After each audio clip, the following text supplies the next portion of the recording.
Thank you so very much. May we take the national anthem.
The University of Nigeria song while we're still standing.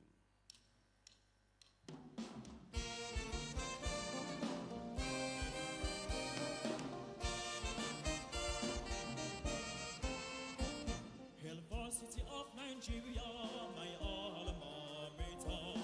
Hail and rejoice for the sake of truth, where young men and women do seek for knowledge. Hail and rejoice for the sake of knowledge. Where the nation's potentials do grow in the nest. Hail and rejoice for her noble ideals. Hail the city for excellence on its path.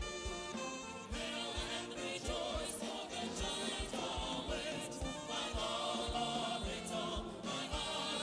mater, noble are thy looks and thy ideals, and great art thou in science and in art, in all the ranks of learning thou art most sublime. University of Nigeria, my alma mater.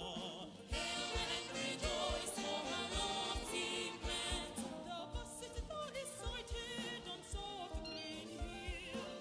Hail and rejoice for her beauty's sake. University of our glory, the pride of our land. Hail and rejoice for her light will shine. Hail the city for excellence on its path.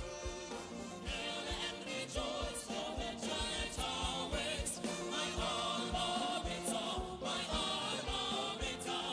noble are thy looks and thy ideals, and great art thou in science and in art, in all the ranks of learning thou art most sublime.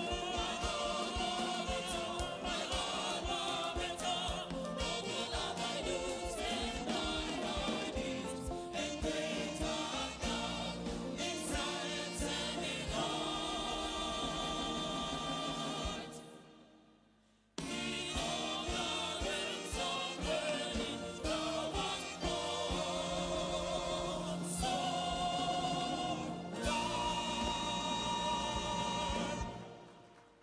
Thank you so very much. We'll allow a minute for those who's been standing to take their seats. Right after that, we take the opening prayers. And while they're doing that, may I most respectfully invite for the opening prayers the Anglican Bishop of Nsukka Diocese, the Right Reverend Dr. Aloysius Abo, to please say the opening prayers.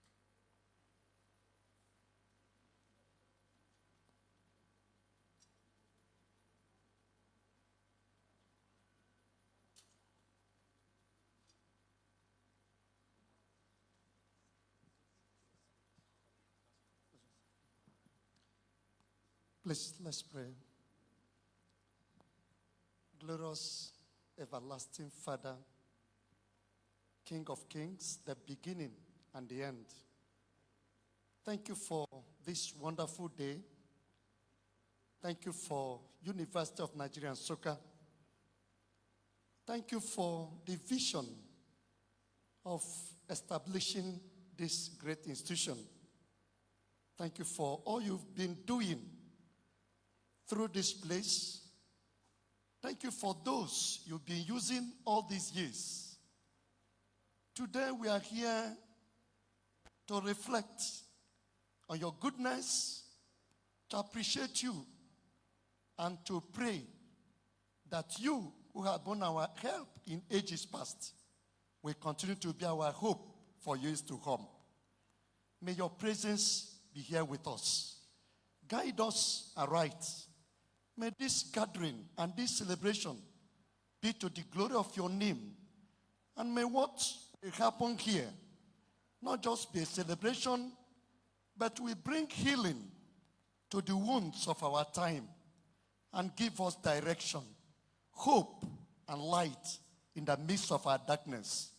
Bless those that are here to be used, and we use this opportunity to pray for the leadership of this great institution.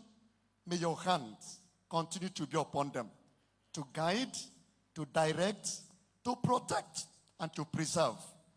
And may everybody who have been here and those that will join us be blessed by your presence.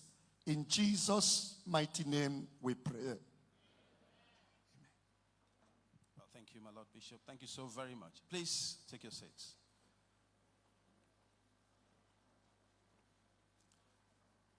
Good afternoon, everyone. May I most warmly welcome you to the 61st Founders Day celebration of the University of Nigeria. In fact, to the grand finale, which is the 61st Founders Day lecture. The guest lecturer is in the house, the chairman is in the house, the vice chancellor is in the house, the pro-chancellor is in the house, members of the governing council are in the house, everybody is in the house. May I invite the PRO chief, Udom Emmanuel, to take the recognitions and the introductions. PRO, sir. The PRO.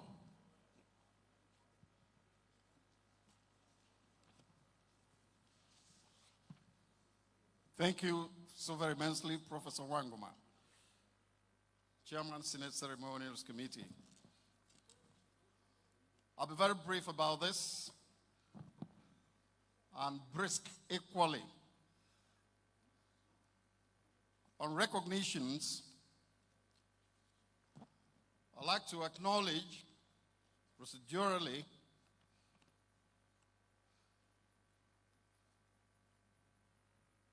the Chancellor of the University of Nigeria,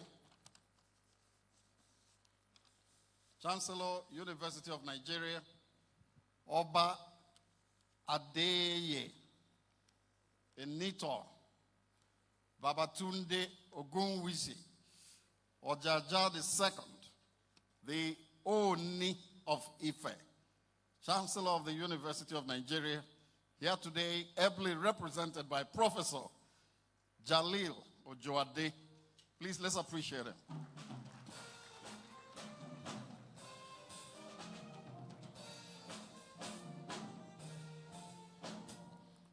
And it's my pleasure also to recognize the Pro-Chancellor and Chairman of the Governing Council of the University of Nigeria. Most of us here have not seen him. It's his first public appearance here at the PAA. That's Princess Alexandra.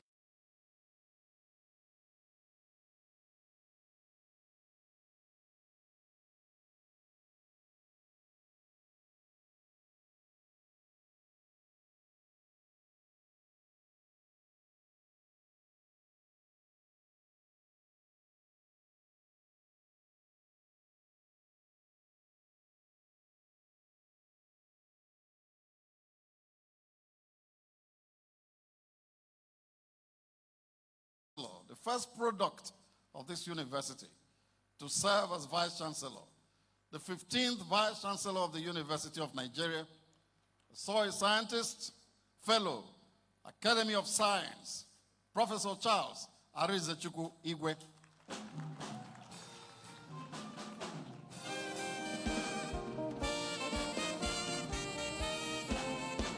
And our principal officers of the University of Nigeria, Deputy Vice Chancellor Administration, Professor Patrick Uchenna Okpoko.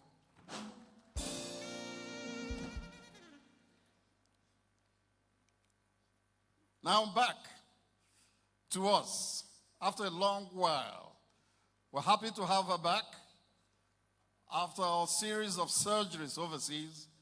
She just came back to Nigeria last night, and the love for the university that brought her back to us here at the PAA celebrating the 61st Founders Day. The Deputy Vice Chancellor, Enugu Campus, Professor Mrs. Edith Nwosu.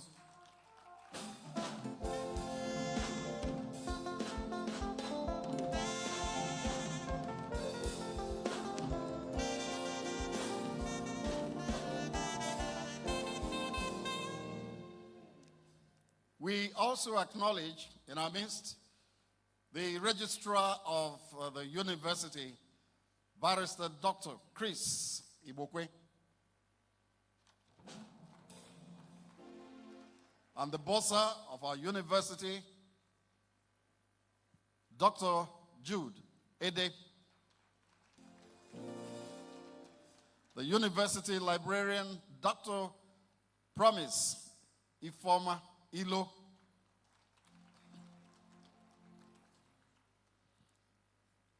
I'll go back a little bit because our Vice Chancellor may direct that my lunch be denied because I recognize the Vice Chancellor without his amiable wife who has accompanied him to this event. Please, let's appreciate Dr. Mrs. Igwe here with us with our Vice Chancellor. You're welcome, ma'am. If you were proposing one meat for me, please make it two now.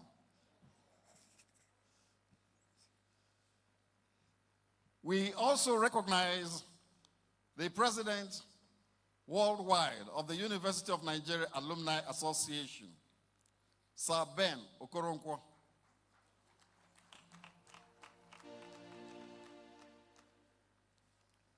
We're here in our numbers, members of the University of Nigeria Governing Council, and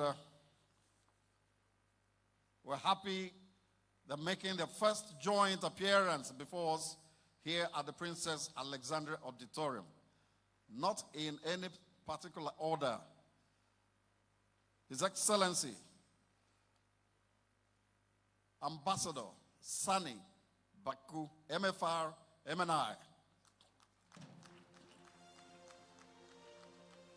Member Governing Council, Professor Fidelis Ayase.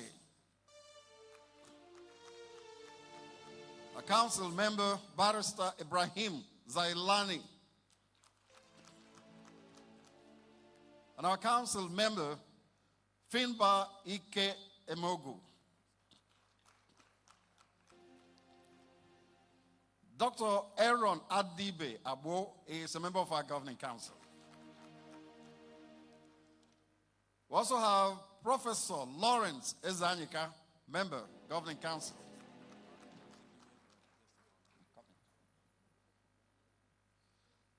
Professor Obinna Onwujekwe, member, governing council.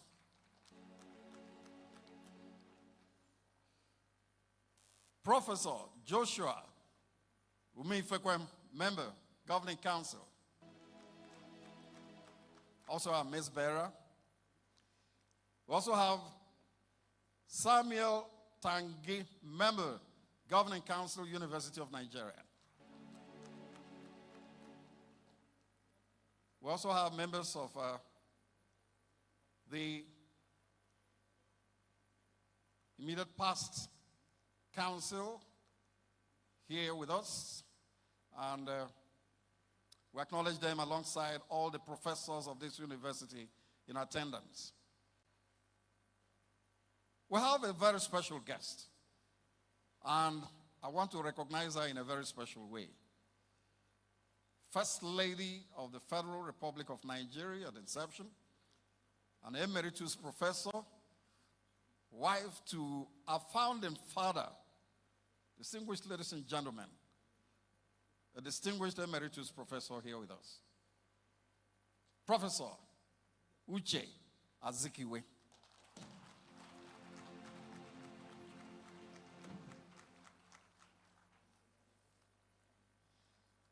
And we have another council member for recognition, Mrs. Halima, member of our governing council. You're welcome, ma'am.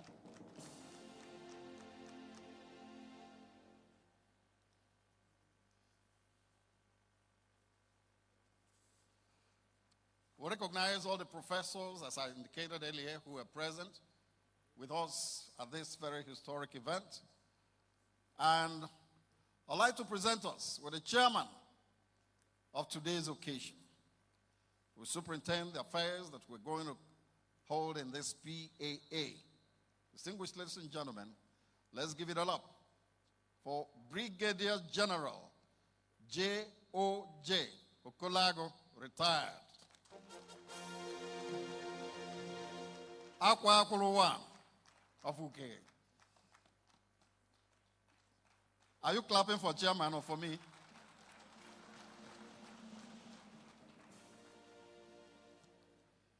And now on to the big one. We want to acknowledge with a sounding ovation our guest lecturer who's made it over the hills, over land, all through all weather to be here to make the presentation today. And before I call him up, we would note that the other council members as witnesses here with us. Professor Kenneth Afokansi, we appreciate your presence. Please appreciate him.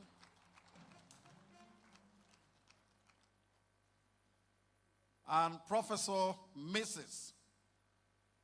Odogiki, also here with us.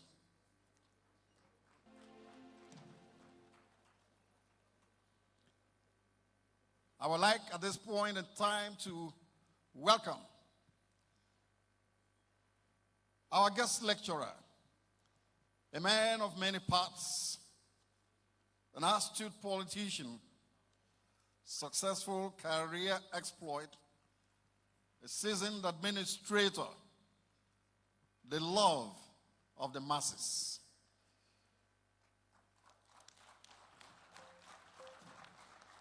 A lion in all ramifications. Distinguished ladies and gentlemen, His Excellency, the Executive Governor of Akwa Ibom State, Mr. Udom Emmanuel.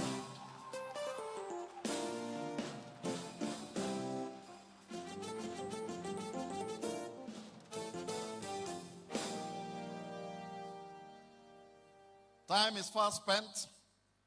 I'll bounce back to interject the proceedings with more recognitions. But please, if you haven't heard your name, give yourself a round of applause here. You're very welcome. Professor Wangoma, please. Thank you so very much. As you would expect, it's my pleasure to invite Mr. Raphael Edem, who is the SPA Public Affairs to the Governor of Akwa Ibom State, to introduce our friends from Akwa Ibom. Thank you very much, Prof. Very distinguished ladies and gentlemen, His Excellency, the guest lecturer at these Founders Day event has already been presented to us. And of course, he did not come here alone. He came with some very senior and some very important members of the government of Akwa Ibom State. And I will crave your indulgence, distinguished ladies and gentlemen, Your Excellencies, that we kindly make welcome these gentlemen whom I will introduce. The first is a gentleman who knows this particular institution almost like the back of his hand. because he is a lion himself. Nigeria's former ambassador to Russia, ladies and gentlemen, His Excellency, Chief Assam, Senior Advocate of Nigeria. Please put your hands together for him, ladies and gentlemen. Thank you very much. The reason you would know he's a lion, he's the only one in that delegation who could sing that university song when it was being played. Let me acknowledge also the Attorney General and Commissioner for Justice in Akwa Ibom State who has come. Another senior advocate, Udom Emmanuel. Please put your hands together for him, ladies and gentlemen. The chairman of the Akwa Ibom State House of Assembly Committee on Education is also here. Ladies and gentlemen, please make welcome the Right Honorable Godwin Ekpo. Please put your hands together for him. Seated to his immediate right, the Honorable Commissioner in charge of the Ministry of Information and Strategy, Comrade Ini Ememobong. Please put your hands together for him. That gentleman is a former president of NANS, so I'm sure a good number of the students already know the name of the Comrade Commissioner. The chairman of the Uyo Capital City Development Authority in Akwa Ibom State, Prince Enobongowa, is also part of that delegation. Please put your hands together for him. Let me acknowledge the presence of the commissioner in charge of the Ministry of Local Government and Chieftaincy Affairs in Akwa Ibom State, Honorable Frank Achibong. Please put your hands together for him. We acknowledge the presence of another member of our team, himself a lion, a former director of press affairs in the government of Akwa Ibom State, Dr. Udom Emmanuel, who is here. Please put your hands together for him. There are a host of other members of staff of the Office of the Governor of Akwa Ibom State, senior special assistants that have come. But because of the brevity of the introductions, we would kindly request that all of us agree to fall under the broad umbrella of distinguished ladies and gentlemen. Your Excellencies, ladies and gentlemen, when we were walking in here, a good number of people greeted us in a language that we understand. So I'm sure that we have a good number of Akwa Ibomites who are here. Akwa Ibom is Songa. Akwa Ibom is Songa. Please put your hands together for yourselves. Thank you very much. Thank you so very much. That was brilliant. You really did make His Excellency feel a lot more at home, the same way he made us feel when we visited. We'll take a short video trailer. As you can imagine, we're discussing the history of the University of Nigeria. And, you know, this video trailer, we should take a minute, should ideally tell the story of the University of Nigeria. Ambition, if you're ready, let's watch it.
Ambition, this screen didn't show. The Vice Chancellor didn't see the video trailer, and the guest lecturer didn't see it. The chairman didn't see it. Can we take it again? If you're sure it will show this time. Thank you very much.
Thank you so very much. At this point, it's my pleasure, great pleasure indeed, to invite for his opening remarks the chairman, Brigadier General J.O.J. Okeze, a lion of the class of 1981. The chairman, sir.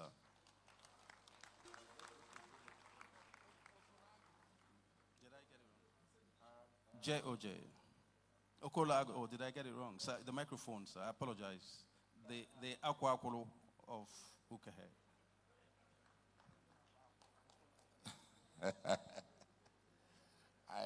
I'm laughing because Okezie, actually a great son of Igbo land. I wish him well.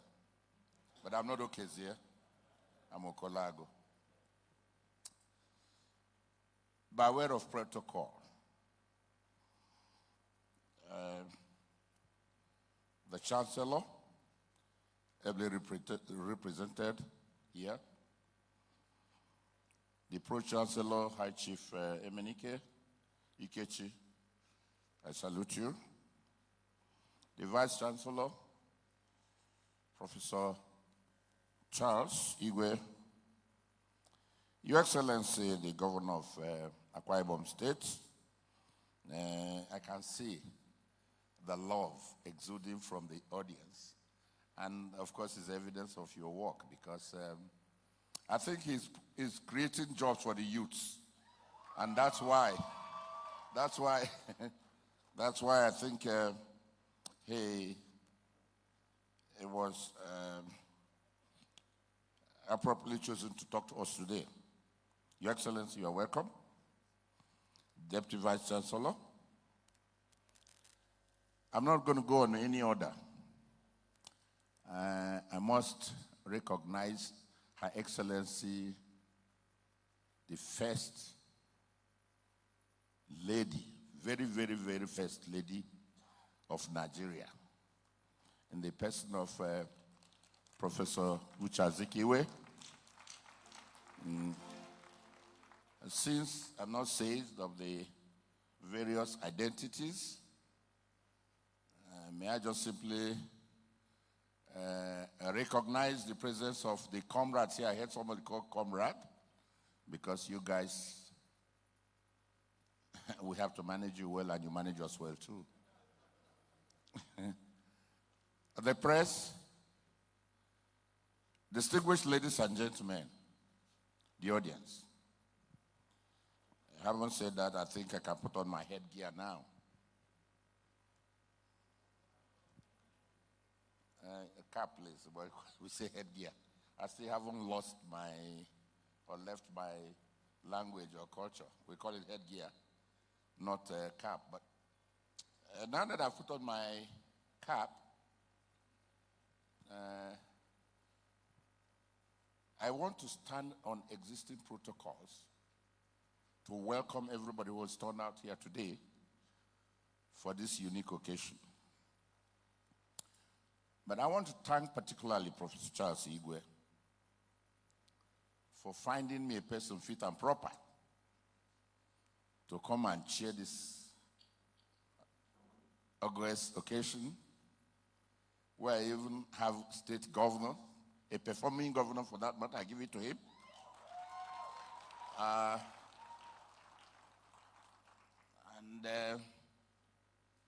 take advantage of my opening remarks to recognize His Excellency Ambassador Assam. Where is he? You are down there? Because he happens to be the only student I could recognize at my time who is presently here now. Your Excellency, you are welcome. We both went through the Faculty of Law and belong to the, what, I don't know, I hope the Beta Sigma fraternity still existed. Yeah, but the sword they used today was my sword, the sword I won in drill, and I donated it to them as a Sigmite. I salute them. Because the day is gone, I'm not going to waste your time for long speeches. But suffice it to say that everybody here is highly welcome and recognized. But I must take the opportunity not just to appreciate the Vice Chancellor, but to say that coming back here 40 years after I've left the university, because those who knew me then knew me as Captain J.O.J., infantry. But I'm now general retired, still infantry though, but a lawyer. I looked forward to seeing so many sons. I didn't see them, but I know a couple of sons. Okay, it's tomorrow. Okay. So those of them whom, but be that as it may, I think the professor managing the university now, Professor Igwe, has done very well to assemble this caliber of audience and guest lecturers, personalities, let me put it that way. I want to say that maybe even during my closing remarks, I may have to tell the university what I intend to do in my own personal capacity.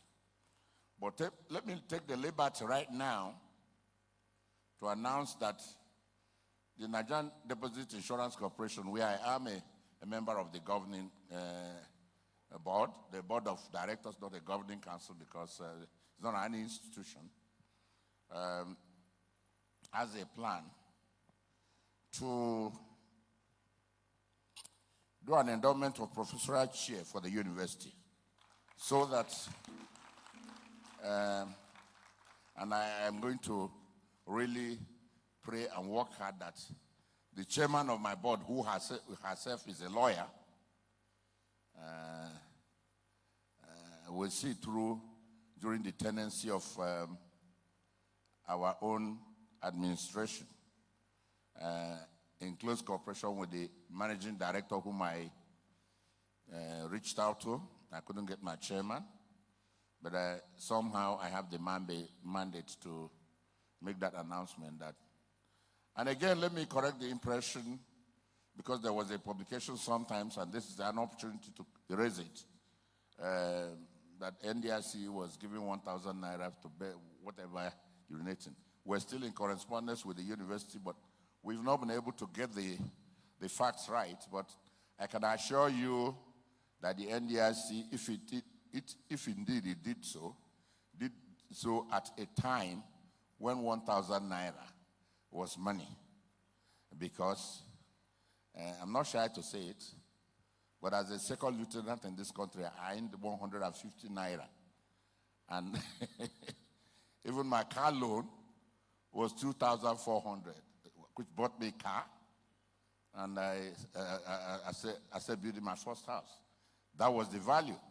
So if don't ridicule the 1,000 naira, it was worthwhile when it was announced.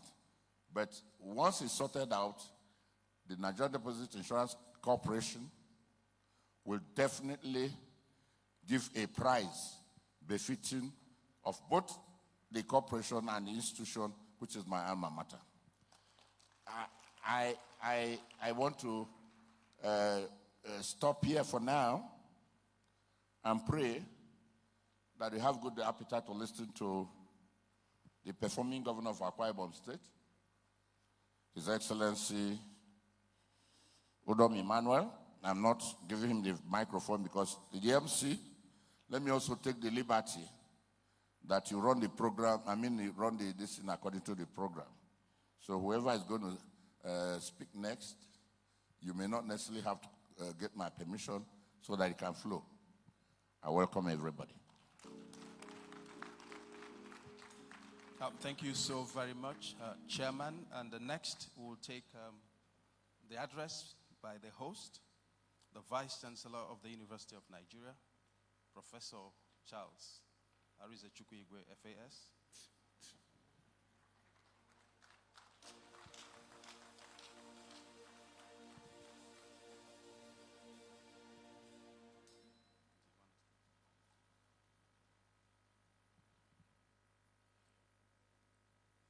Your Excellency,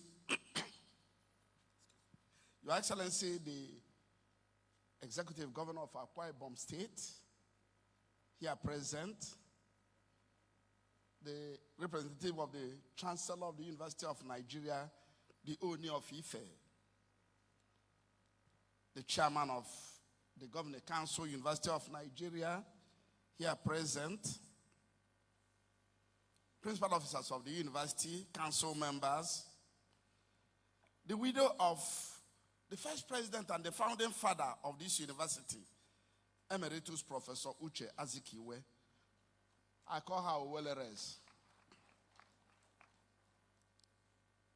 My own wife and my better half, Dr. Mrs. Ngozi Igwe. The chairman of this occasion, the People's General, General J.O.J. Okolago. Members of the Akwa Ibom Executive Council here present. Members of the Akwa Ibom State House of Assembly here present. My own president, the president of UNA, University of Nigeria Alumni Association. My Lord Bishop, the Anglican Bishop of Nsukka Diocese, the Right Reverend Aloysius E. Abu. Ndị Igwe, Ojoko, Mkposhi, Ndị Nze na Ọzọ, distinguished guests, members of the Fourth Estate of the Realm, ladies and gentlemen, lions and lionesses. Lions and lionesses, on behalf of the management, staff, and students of the University of Nigeria, I am delighted to welcome you all to this very happy occasion of the 61st Founders Day celebration of our great university. I have reserved the warmest welcome for our guest lecturer, the Governor of Akwa Ibom State, His Excellency Mr. Udom Emmanuel, and his entourage, who are visiting our university for the very first time.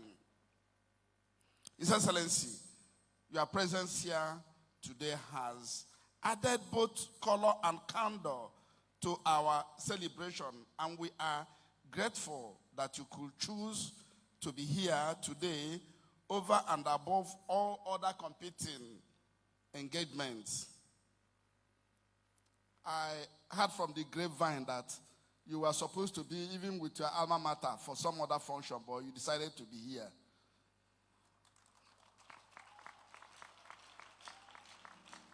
In the same way, I welcome also very warmly the chairman of today's lecture, General J.O.J. Okolago, retired, who is returning home officially to his alma mater since graduation. Welcome to the den. I am also delighted to welcome our own Pro-Chancellor, High Chief Ikechi Emenike, and other members of the newly inaugurated Governing Council of the University of Nigeria, who are taking part in our Founders Day celebration for the very first time. I welcome also our alumni and other friends of the university who have honored our invitation today. As you may already know, the Founders Day celebrations are intended to celebrate the founding fathers of our university, which was established on the eve of Nigeria's independence anniversary in October 1960. The Founders Day lecture is therefore the most enduring and the most prestigious of the public lectures organized by the university. And this explains why the honor to deliver the lecture is reserved for men and women of great accomplishments, especially people whose achievements can inspire and motivate the university community. I am proud, therefore, that we are able to attract an accomplished professional and political leader in the person of His Excellency, Governor Udom Emmanuel, to present the 61st Founders Day lecture of the university.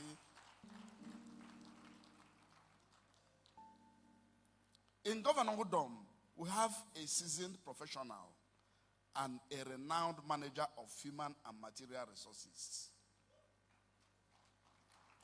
His Excellency, the story of the transformation of Akwa Ibom State under your watch is an inspiring one. Your mantra of changing the narrative resonates well with many Nigerians who believe we can still achieve the great potentials inherent in this great country of over 200 million people. I have no doubt that it was this same conviction that drove the founding fathers of our university, the great Zik of Africa, and your kinsman, Chief Ibanga Babio, to make a convincing case for the establishment of this university in May 1955.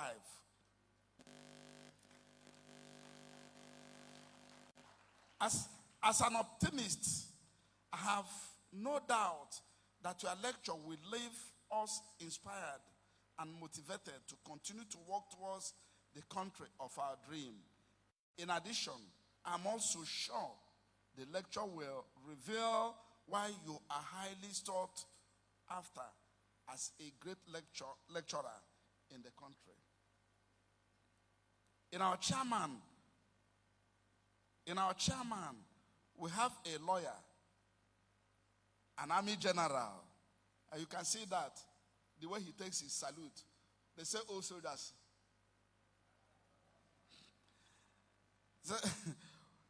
He's a senior citizen, a great lion, and a proud alumnus of the class of 1981, who has also accomplished great things in his career. General Okolago, who retired from the Nigerian military as a brigadier general in 2002, is a member of the board of the Nigerian Deposit Insurance Corporation, NDIC, and a member of the board of trustees of the All Progressive Congress, APC. Today, General J.O.J., as he is fondly called, has returned to his alma mater after 4 decades to chair the 61st Founders Day lecture of our university. I thank him most profoundly for accepting to make the long trip from Abuja just to chair the lecture at such a short notice. As the Vice Chancellor of this great university, the cradle of university education in the country, I am proud to have sustained this tradition of organizing and hosting the annual Founders Day lecture of the university. Such events are important as they offer us a chance to celebrate our founding fathers and to reflect on our achievements over the years. Only then can we truly sing that the labors of our heroes past shall never be in vain. Finally, I thank all our guests, friends, and alumni for coming to celebrate with us. I wish you all a great experience in Nsukka and assure you of the traditional hospitality of our university. Thank you, Professor Charles Arize Chukwuigwe, Vice Chancellor and Fellow of Academy of Sciences.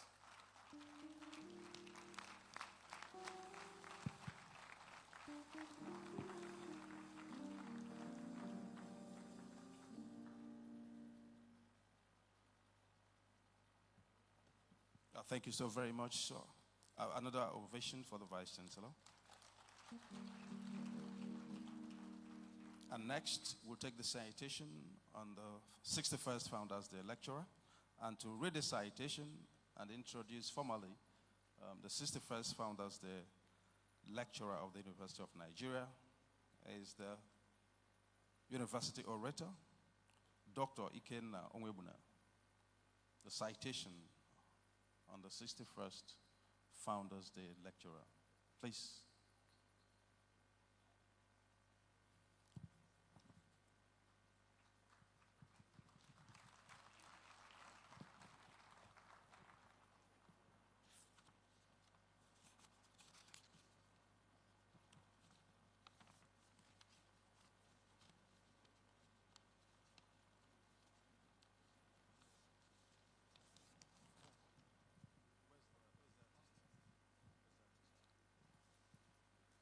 members of the high tables, ladies and gentlemen, lions and lionesses, permit me to rest on protocol already established to read the citation of His Excellency, Mr. Udom Emmanuel, the 61st Founders Day Lecturer of the University of Nigeria.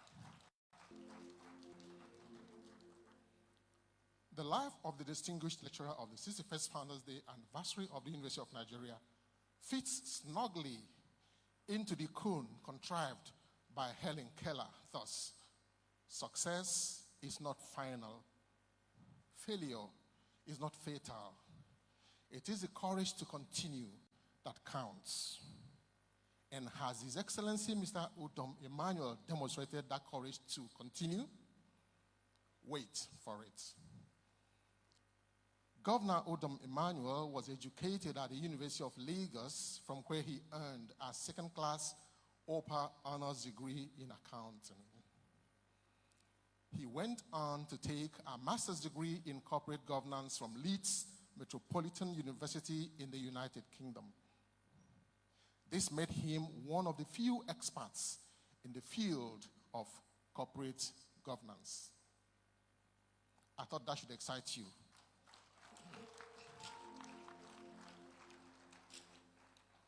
Mr. Udom Emmanuel, the two-term governor of Akwa Ibom State, delights in addressing himself as a professional in politics, as opposed to a professional politician. This is because he was already a renowned technocrat who had risen to the exalted position of an executive director at Zenith Bank PLC before making the equally successful foray into public service.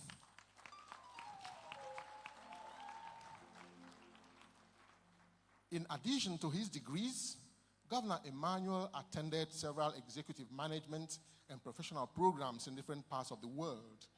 These include the Advanced Management Program, AMP, at ICED, France, the Advanced Leadership Management Program at London Business School, and the Change in the Game Negotiation and Competitive Decision Making at the Harvard Business School, United States of America. Others are the Enterprise Risk Management at Base 11 at Dun and Bradstreet, the Executive Leadership Program at Columbia Business School, New York, United States of America, and the Strategic Thinking and Management of Competitive Advantage at Wharton Business School, Pennsylvania, United States of America. At Zenith Bank, Mr. Emmanuel was the executive director with direct supervision on corporate strategy and planning, corporate financial advisory services and control, business development, international investors relations, oil and gas sector, infrastructure and power sector, multilaterals, conglomerates in private banking, MCP, as well as telecommunications sector.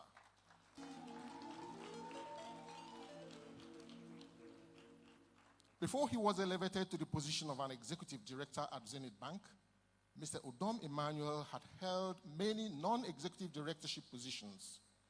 He was at various times at the helm of the affairs of Zenith Bank, United Kingdom Limited, Zenith Bank, the Gambia, and Zenith Bank, Sierra Leone. He also headed other subsidiaries of the bank, namely Zenith Insurance, Zenith Pension and Custodian, Zenith Securities, Zenith Trustees, and Zenith Registrars. Governor Emmanuel also served as a non-executive director, African Finance Corporation, AFC, and at the Nigerian Interbank Settlement Systems, NIBS.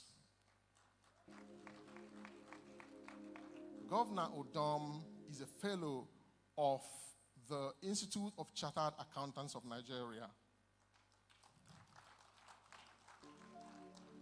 a fellow of the Institute of Financial Management, as well as an associate member of the Chartered Institute of Taxation of Nigeria. Udom's foray into public service began in July 2013 when he was appointed the Secretary to the Government of Akwa Ibom State, Nigeria, SSG. A position in which he exceeded the expectations of his employers. Following a successful election and a landslide victory, Mr. Udom Emmanuel emerged the governor of Akwa Ibom State on April 11, 2015.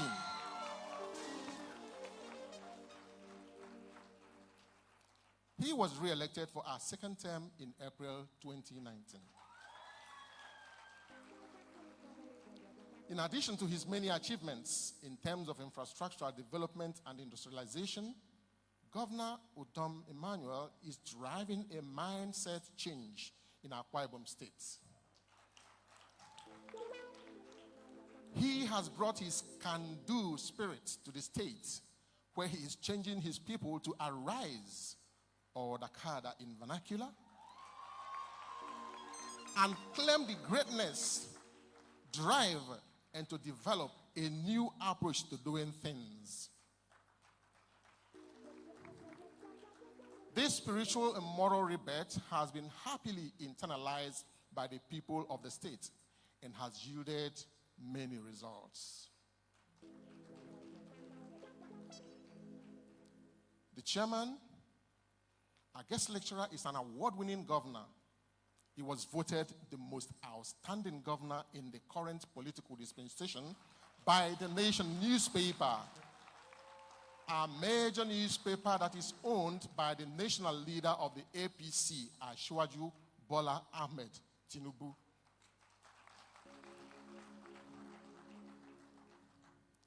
He was also named the governor of the year 2016 by the leadership newspaper.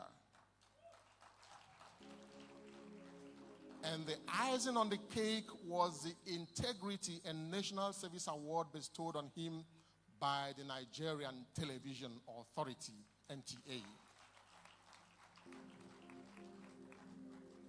Governor Emmanuel also made a name for himself as a financial consultant, a highly sought-after public speaker, a philanthropist, and a worker in the Lord's vineyard.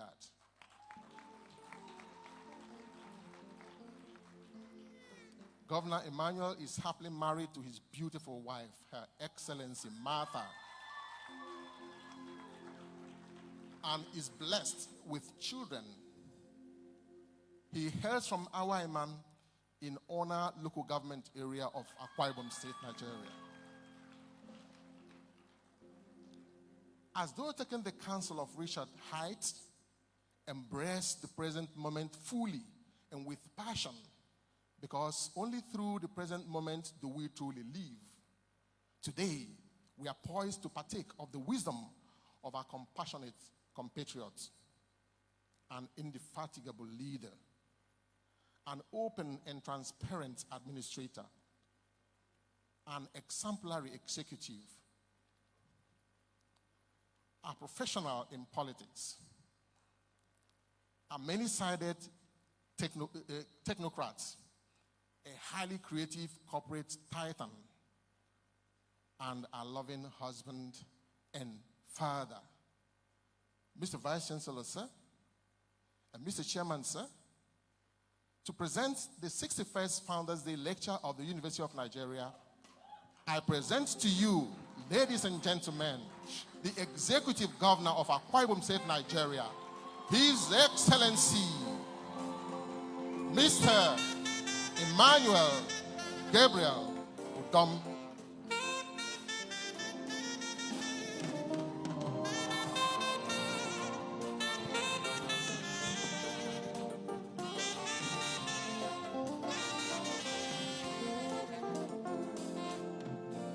Please shall we be seated. Thank you so much.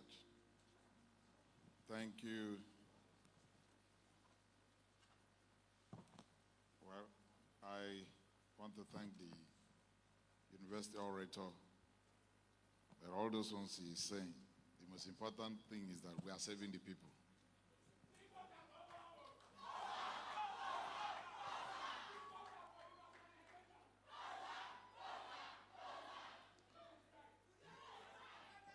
Udom, Udom.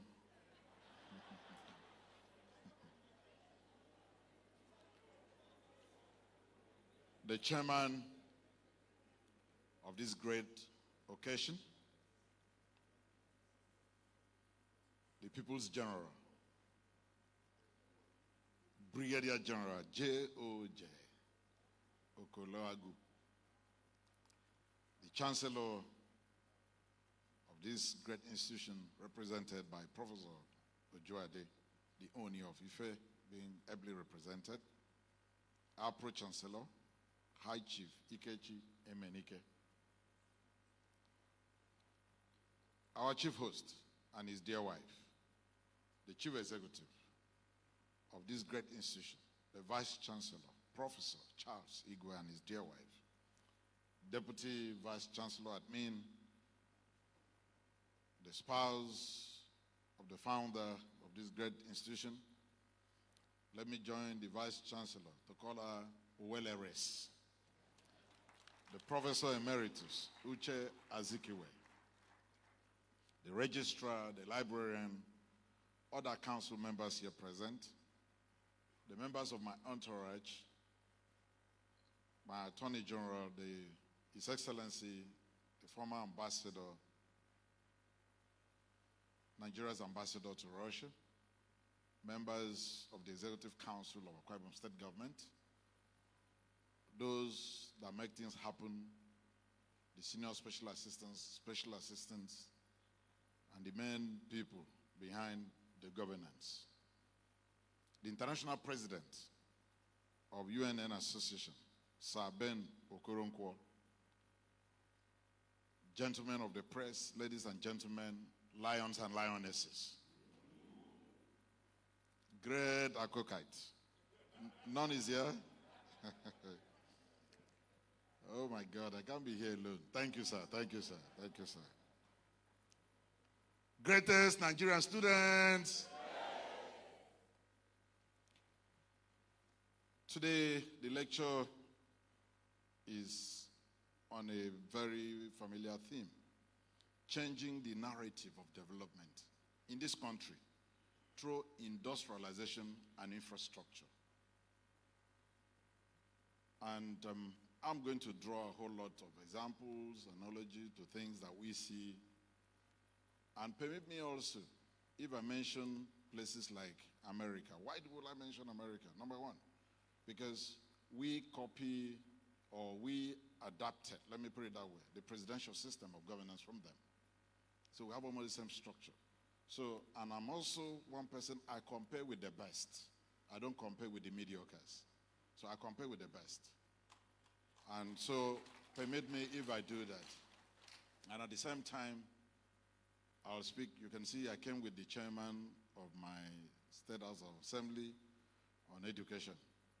So that if I speak well, it will add more to my budget for 2022 for education. Let me also probably say this to those probably who are holding the paper and presenting. On page 1, I noticed, I think on page 6 or so, I noticed a minor typographical error. On page 6, instead of on that paragraph that starts for different societies, on the last line, you see the R are written twice. We are expected. No, not at all. That's the printer's devil, if we've seen one before. Then if you also get down to, I think, page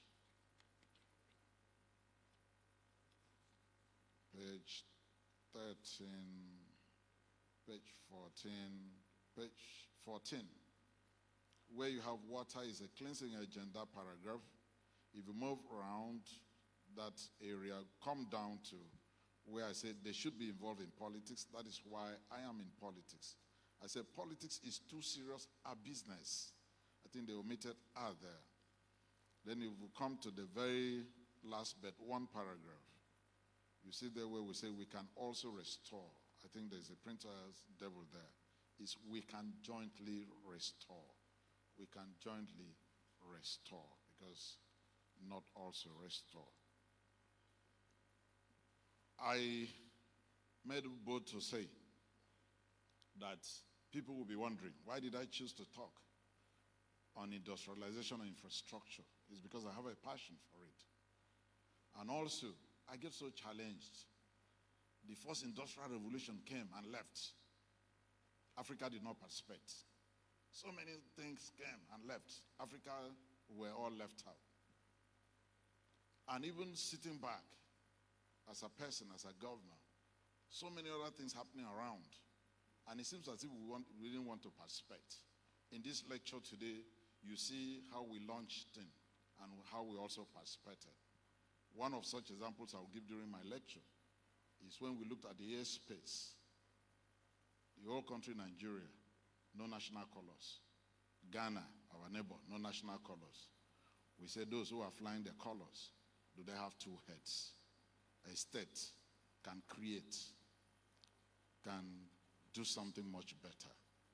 And we launched something out. You get to know along this paper. But first of all, let me start by thanking the Governing Council, the Senate, management, staff, students, and the entire academic community of this great institution for your kind invitation for me to come and join you in the celebration of your Founders' Day. I don't take this for granted. Thank you again for the added honor of asking me to address this yearly lecture, an event that has attracted other personages and eminent Nigerians across professional and social lines who had mounted this podium and addressed you on issues that are germane to the acceleration of our national development and an extension of the frontiers of our national discourse as a people.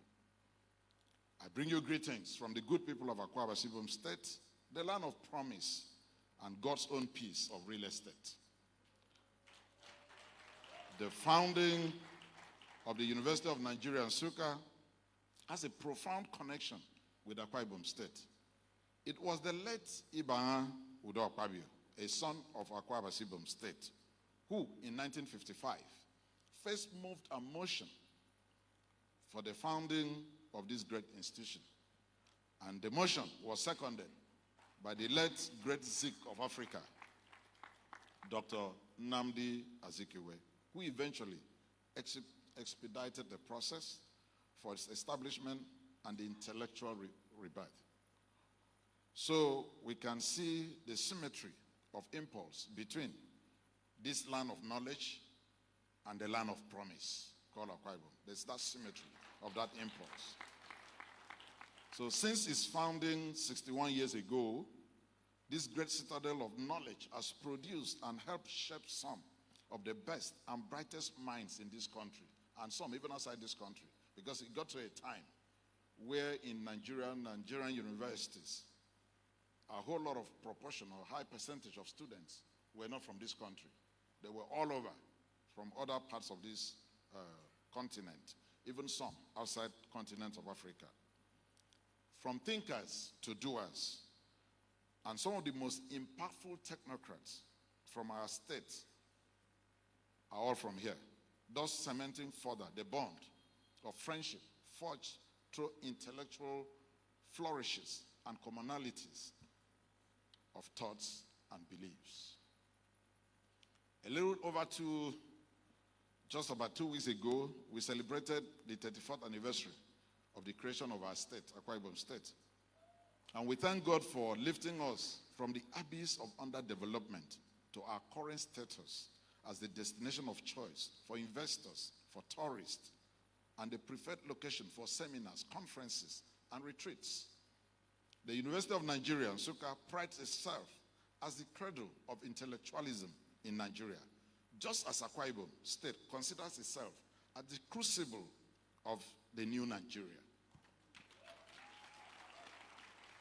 This is not an idle boast. Just a week and a half ago, the Vice President, Professor Yemi Oshibanjo, SANGCON, while commissioning what I call our 21-story smart intelligent building, the tallest and smartest in the southeast of this country, and the 7th tallest in Nigeria, described Akwa Ibom State as the emerging industrial hub of this nation, Nigeria. Similar sentiments had earlier been expressed by former U.S. Ambassador Terence McCauley, who, while on a visit to our state, said, "I am here in Akwa Ibom for the first time, but I have to say that the future of Nigeria is in Akwa Ibom State," unquote. It was this testimony of a witness. So for those who are fond of symbols, today's event is an intersection where the inspirational history of UNN and the enchanting history of Akwa Ibom come together in a symphony of songs rendered through infrastructural renaissance and industrialization. I would say we are gathered here today to pay tribute to a genius, because a lot of people might forget, why are we here? To pay tribute to a genius, celebrate patriotism, and feel the warmth of an African legend, icon, and statesman whose name will forever be embalmed in the sacred monument of our country and stenciled in the tablets of our history as the founder of this institution. I'm happy the wife is here. With this great institution, the most enduring shadow of his legend, the late Dr. Nnamdi Benjamin Azikiwe, still casts a paternal light over all of us in this country. This father of our nation, whose influence transcended national boundaries, came to be known as the Zik of Africa, not even the Zik of Nigeria, the Zik of Africa. He broke out of the Nigerian mold and wrote his name in global folklore and legends. His shadow still hangs over this great institution like a giant, golden, welcoming statue. The Statue of Liberty that I always see, say the one in New York, has a towering image of a woman holding aloft a lamp with an inscription: "Give me your tired, your poor, your huddled masses, yearning to break free, the wretched refuse, your teeming shore. Send these, the homeless, tempest-tossed to me. I lift my lamp beside the golden door," unquote. The University of Nigeria, Nsukka, Nigeria's first indigenous and the only university of Nigeria,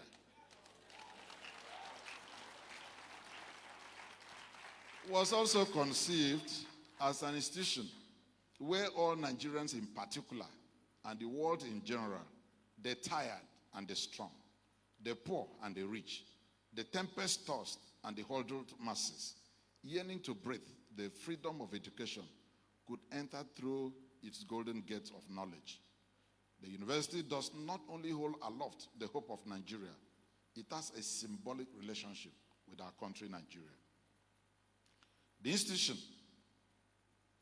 institution, that's the UNN, is the only university which bears Nigeria's name, and the only university which was opened as part of the celebration of Nigeria's independence by Our Royal Highness, Princess Alexandra Kent, on October 7, 1960. The alumni of this institution sometimes use a car sticker. I normally see you people on the road with the legend: "An alumnus of UNN is ahead of you, naturally." But when I see you, I don't envy you. I only see it and read and pass. Today, you need to move from being ahead naturally to being ahead nationally. You want to be ahead as an institution in solving the many complex and intricate problems that beset and threaten this nation, Nigeria. We want UNN to remain the intellectual bastion of hope in a nation trapped in the cobweb of fear and despair, insecurity, ethno-religious crisis, political fault lines that appear to be widening, while unity and brotherhood that the late Zik preached until he breathed his last, today hang precariously and perilously on a thread. We desire UNN to continue to be the vanguard, to deepen our national unity, to live together as brothers and sisters, or as Martin Luther King Jr. said, "Perish together as fools. This great university was founded on hope of an enduring and vibrant Nigerian state, a nation that would distill and appropriate the best from within our bowels and use the manpower to develop our nation, expand opportunities, and help project our then nascent republic as the hope of the Africa and indeed the black race. The towering symbol of this great institution was a nationalistic par excellence. It was not defined by the forces of geography in its decision-making process. Neither was he propelled by the limiting impulses of parochialism. His was a life shaped and defined by patriotic instincts. They need to build and forge a nation based on equality of opportunities, where our diversity would and should be source of our strength, rather than wedges of division and attrition, the way we are seeing it today. I'm sure what is happening today in our nation will shock and deeply despair the ennobling spirit of nationalism that the late Zik lived for. As despairing as things are in our nation today, we cannot live up on Nigeria. The late Zik himself did not give up on Nigeria, even when he could have. If he had fallen for the rabid fight for regional supremacy over the forces of nationhood, which he championed, possibly the Nigeria we have come to know today may not have existed. So we owe him our collective debt of gratitude. Permit me to pay special tribute to many inspirational achievements of this great institution. In 1974, a team in this university led by Professor Mahdi Yakub from the United Kingdom, Professor F.A. Udeku, and Professor Anyanwu performed the first open-heart surgical operation in sub-Saharan Africa. This I call a monumental feat. Unfortunately, 46 years after this monumental achievement, our nation is still lagging behind in development, industrialization, and infrastructure. 46 years after, medical tourism still drains our country. The medical personnel flee to foreign countries in search of the golden fleas. 46 years after, our nation still grapples with decayed medical infrastructure. 46 years after, our nation is desperately sick and in need of rescue operations to rid of insecurity, of strife, of corruption, nepotism, ethno-religious tension, and zero-sum game machinations, and all many more. The topic of this lecture excites me a whole lot, changing the narrative of development through infrastructure and industrialization. Since this lecture is not meant for an economic journal, and I certainly have no interest in publishing it in SEM. So please, the academias, permit me. It's not going to be a journal. I seek your understanding if certain conventions or protocols that guide academic papers are not observed. You know I'm a politician. More so, I intend to speak from my heart. And when you speak from your heart, you do not mind conventions. This is a little bit like asking a pop music artist to come and deliver a lecture to classical musicians. The essence of his music lies in its rhythm, pathos, and passion, while the essence of the classical musician lies in structure and form.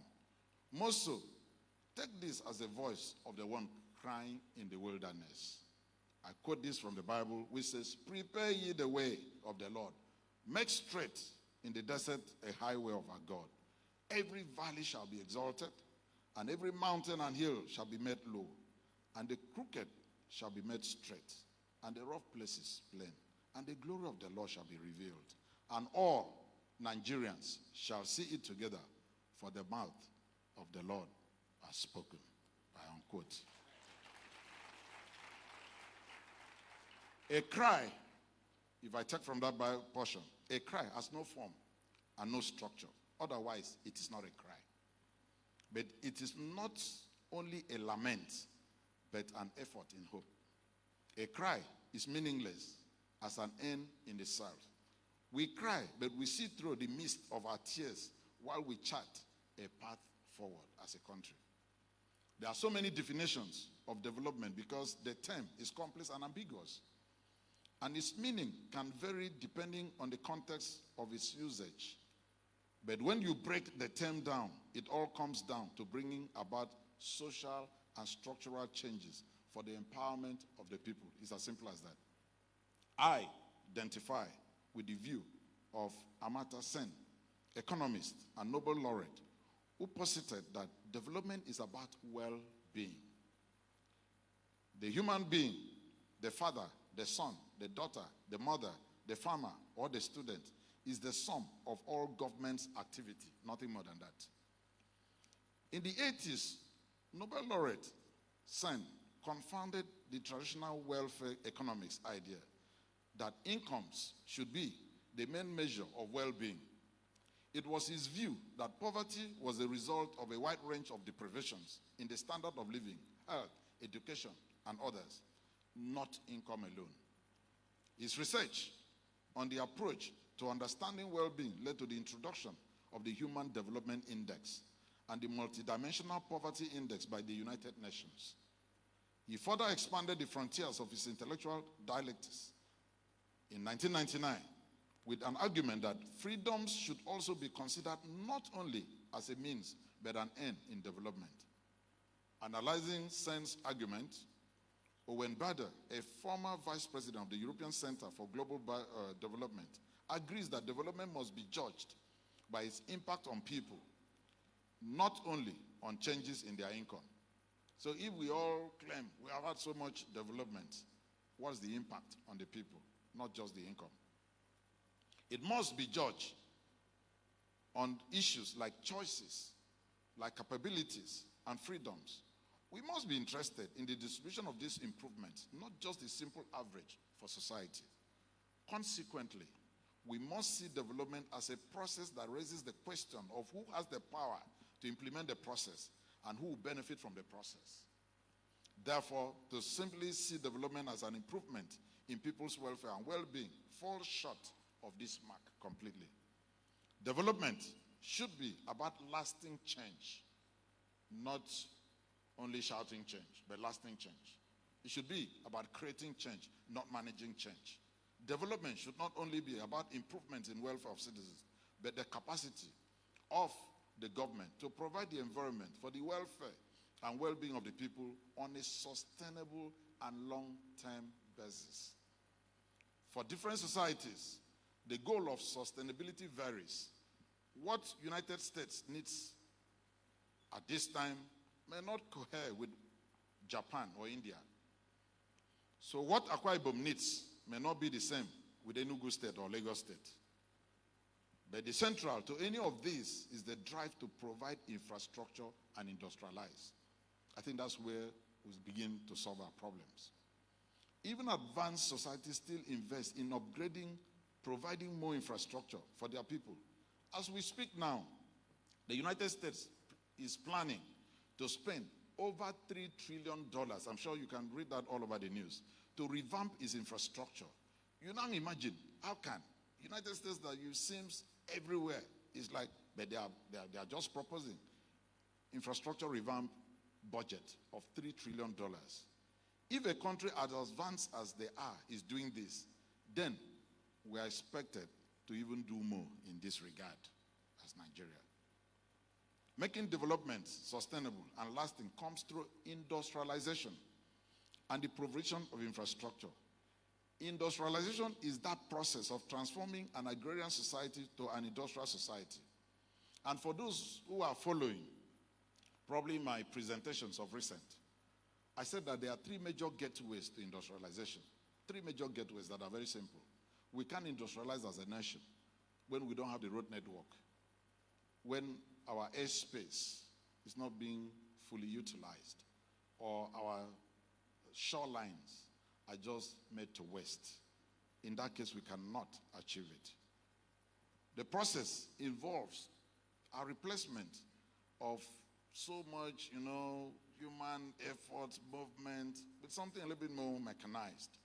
The modern guys will tell you it's ICT, Information Communication and Technology Management.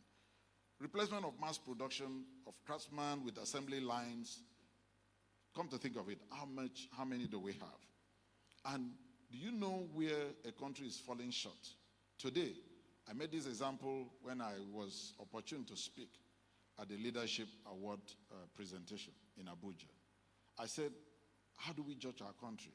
A country where the number of jeeps, 4x4 vehicles, are more than the number of tractors in the farm. It means we have a problem. Because the number of jeeps you see on the road, in Abuja, in Lagos, everywhere, in Enugu, is more than the number of tractors that we have in the farm. And meanwhile, we have 200 million people. Then we have a problem. Ever since the Industrial Revolution of 1760 and 1820 led to the transition from hand production methods to mechanical and chemical manufacturing, and the rise of mechanized factory systems, different countries and societies have seen the need to embark on such transitions in order to boost development and economic growth, but we are not there yet. SARS and MAS, let me remind you, when we were much younger in school, we were going to school in playtime, Cortina, and they were all made by either Bata or Lenards. When we were much younger, when they buy something, only two questions will come up. Is it a bar made or made in Taiwan? Those people who we were just saying made in Taiwan, they sustained, they continued, they helped from their domestic economy, managed to meet domestic consumption. They grew, became export giants. Our barmaid disappeared. I don't know how many things now. It's only the present governor that are trying to bring up proudly Aba or proudly Abia, trying to bring back even what we are making, some dresses and so on. But it wasn't like that. That's why you could see a whole lot of factories. Even the multinationals that came to Nigeria at that time, the Lever Brothers, the Unilever, all of them, John Holt, all of them had zonal offices in Aba. So the question there is, where did it vanish into? According to Professor Erika Erasure, a business and finance expert, the European and United States government initially used what we call mercantilist and protectionist government policies to foster the growth of industrialization. Both deployed more laissez-faire or free market approach, later to open markets to the export of industrial output. It is the duty of every responsible government to create the requisite environment for industrialization to thrive. Richard Branson, the English business mogul who founded the Virgin Group, which runs over 400 companies now, says that government and business must come together on the interlinked issues of conservation, economic development, and renewable energy. It is on this template that can drive industrialization and lead to development of Nigeria. It is implied in Abraham Lincoln's famous definition of democracy, which we all know. I think anybody, any little child can always recite for you. Abraham Lincoln said, democracy, he described it as a government of the people, by the people, and for the people. We all can attest that we have a government of the people. We can all confirm that we have a government by the people. The missing part of that puzzle is that we cannot say that we have a government for the people. A government for the people feels the pain of the people. A government for the people is diminished when one person dies, an avoidable death. A government for the people sees injury to one as injury to all. Campaigning for office is a government of the people. Swearing you in and holding office is a government by the people.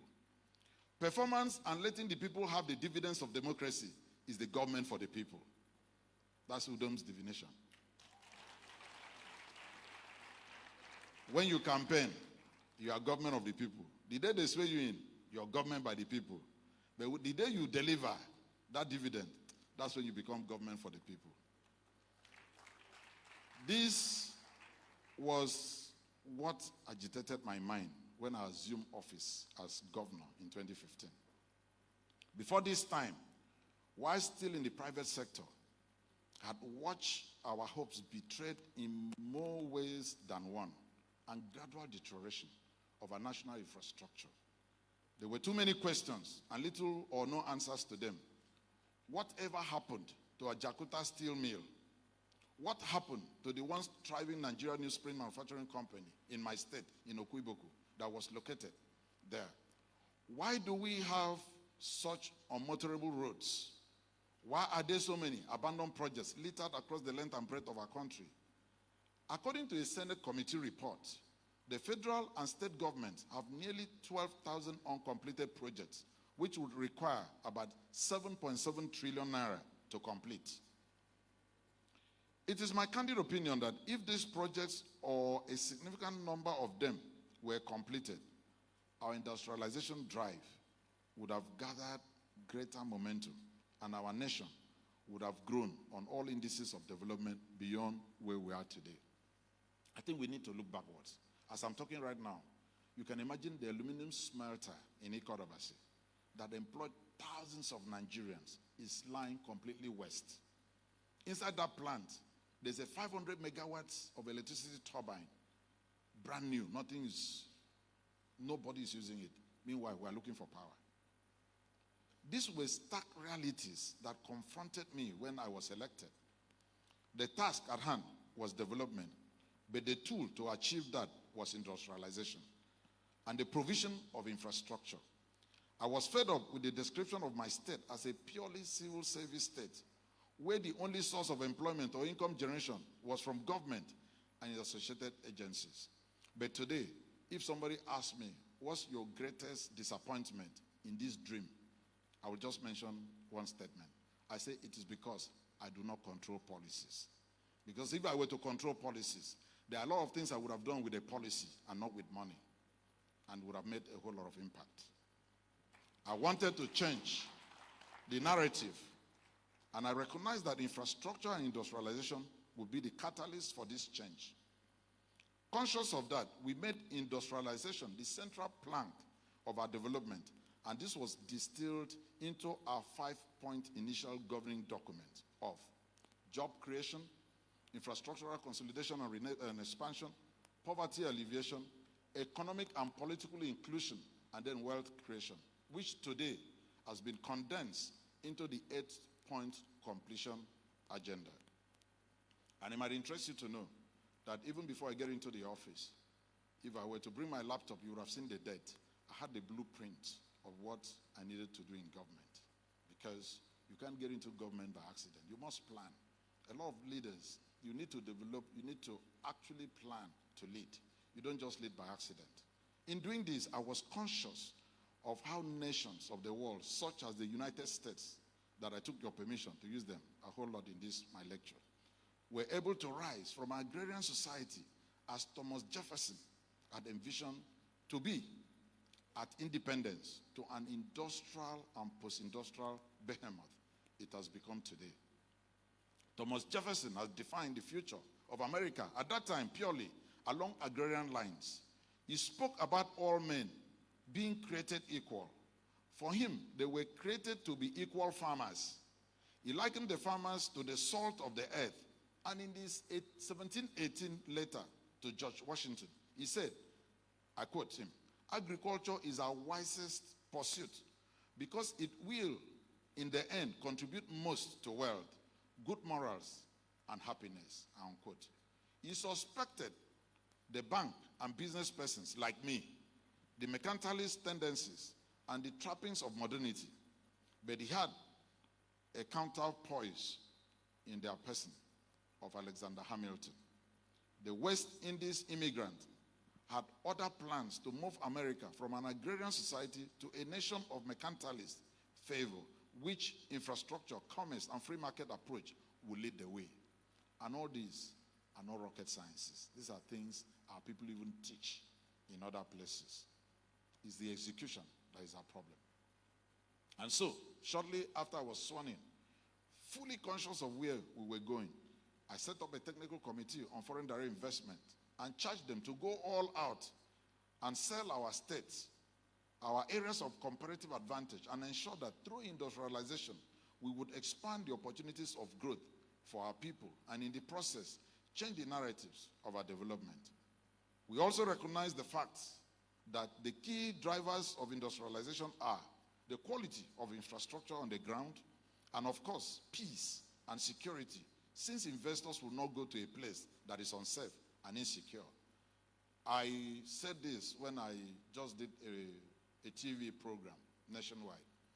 I said that people should be mindful that money is a coward. It does not go to where it feels unsafe. Money is a coward. So security, peace is a panacea to even our development, because we need investors. We just began in our state the strategic and careful plans to provide world-class infrastructure through land, sea, and air. Today, ladies and gentlemen, the Akwa Ibom story has become a national story. A state that was once a civil service state today is being described as Nigeria's best-kept secret, Akwa Ibom State. We didn't just construct roads. We are not just doing road construction for the sake of it. We have embarked on what I call economically viable roads that will interlock the state in one seamless movement. Today, if you enter Akwa Ibom, I'm sure our internal roads will speak for itself. And we are doing more. We are not there yet. We are doing more. It's ongoing. That's why we are called developing states. So we are not yet developed. We are developing. We can connect the state today from Uyo to Ikorekbene on a dualized thoroughfare to Eket in less than an hour, or on roads that compare with the best anywhere in the world. It was former American President Dwight Eisenhower who saw the critical role road infrastructure can play in opening up the development of the United States. He saw that the North did not seamlessly connect with the South, especially as the Cold War dawned with the Soviet Union. Thus today, through his visionary approach to development, the vast subcontinent of the United States of America is easily linked through interlocking road network across the 48 contiguous states. The effects of these roads have been chronicled in developmental journals as a testament to vision and the reason why American economy rebounds faster after moments of recession, because they build infrastructure. I don't have much time. I would have also given you an example of Greece, how they build infrastructure during Athens 96 and during the recession in Europe, what happened. In a little over 6 years since we came in, we have constructed or have ongoing over 1,000 kilometers of economically viable roads spread across the 3 senatorial districts of our state. Just 2 days ago, the Senate President, Dr. Ahmed Lawan, was on hand to commission a 25-kilometer federal, what people call federal government road, Uyo Ikorekbene dual carriageway, from the capital city to Ikorekbene in less than, now, a journey that could take you almost an hour or more can now take you just 15 minutes. So tell me why economy of time could not come to play.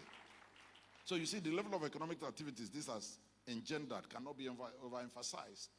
I keep advising my students and telling people that I mentor. I say, whenever you see a man that is time rich, he cannot be cash rich. And any man who is cash rich cannot be time rich. So time is supposed to be managed and not be wasted. In my first time in office, aware of our status as the leading oil and gas producer in this nation, and the poor, almost impassable state of roads between Eket and Ibno, where in the history of the whole world, I don't know how many of you are aware that QIT in Ibno had processed over 15 billion barrels of crude oil, the highest in the whole world. But if you get to that area, before I came into office, there was no road to the place. There was no road. And if you come to Akwa Ibom today, NNPC had not installed one tank, how do you call it? Fuel dump, even for, refined products. No presence of NNPC, no presence of DPR, no presence of anything name of any group of that kind. But we have to make sure we see what we can do for ourselves. The main operation axis of ExxonMobil today is in that area. We went about completing that road with messianic zeal. Today, the pain of commuters used to experience in that road have been ameliorated. We are doing same all over the place. Why? Because we want to open the state to economic activities. We did not just make road construction the main area of concentration in our infrastructural drive. Our emphasis was on road A and C. Mind you, I started by saying that the three critical gateways to industrialization at any moment, any time, will be road A and C. So that's why we made sure we took care of that three. Shortly after I was elected in 2015, I gathered a team, a very good team of aviation professionals, and unveiled my vision to establish what would be the first ever state-owned airline in Nigeria and indeed Africa. I gave them my blueprint and charged them to go to work. When we began to talk about the plans for the establishment of the airline, a lot of people sneered at the idea and taunted us as daydreamers. That's what people call us. They say, who are you? Even Nigeria as a country, we don't have it. Ghana does not have. Maintaining that if federal government could not pull off the establishment of Air Nigeria with all the resources at their disposal, how then would we as a state, a mere subnational, pull off such a feat? Of course, we ignored them and went to work. Today, ladies and gentlemen, Udom Air, the product of that vision, has become a national sensation, flying the colors of Akwa Ibom within the Nigerian aviation space, and we're also dominating it. A mere 2 years after its maiden commercial flight, we are dominating it. I told people, when people call me to say, I love your service quality, I said, sorry, we've moved from what I call customer service to what I call customers enthusiasm, so that we can make it work. Udom Air started with just 3 CRJ-900s Bombardier aircraft, and in under a year, increased the fleet to 5.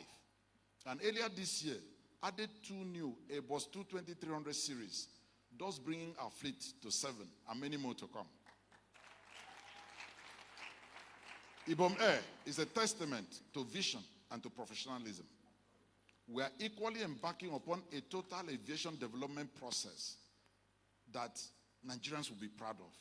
Just as Udom Air has become a national sensation, we are simultaneously also building what will, upon completion, become the smartest, most modern airport terminal in Nigeria and indeed Africa. Work is ongoing, and recently a group of veteran journalists from the northern part of this country who visited the state to see things for themselves described it as a project never seen in this country. We are also working on the maintenance, repair, and overhaul hangar. It's a facility within the presence of the airport. And our runway, we've also upgraded, and we're also doing a whole lot more. You can't imagine the whole of West Africa, not even a single MRO.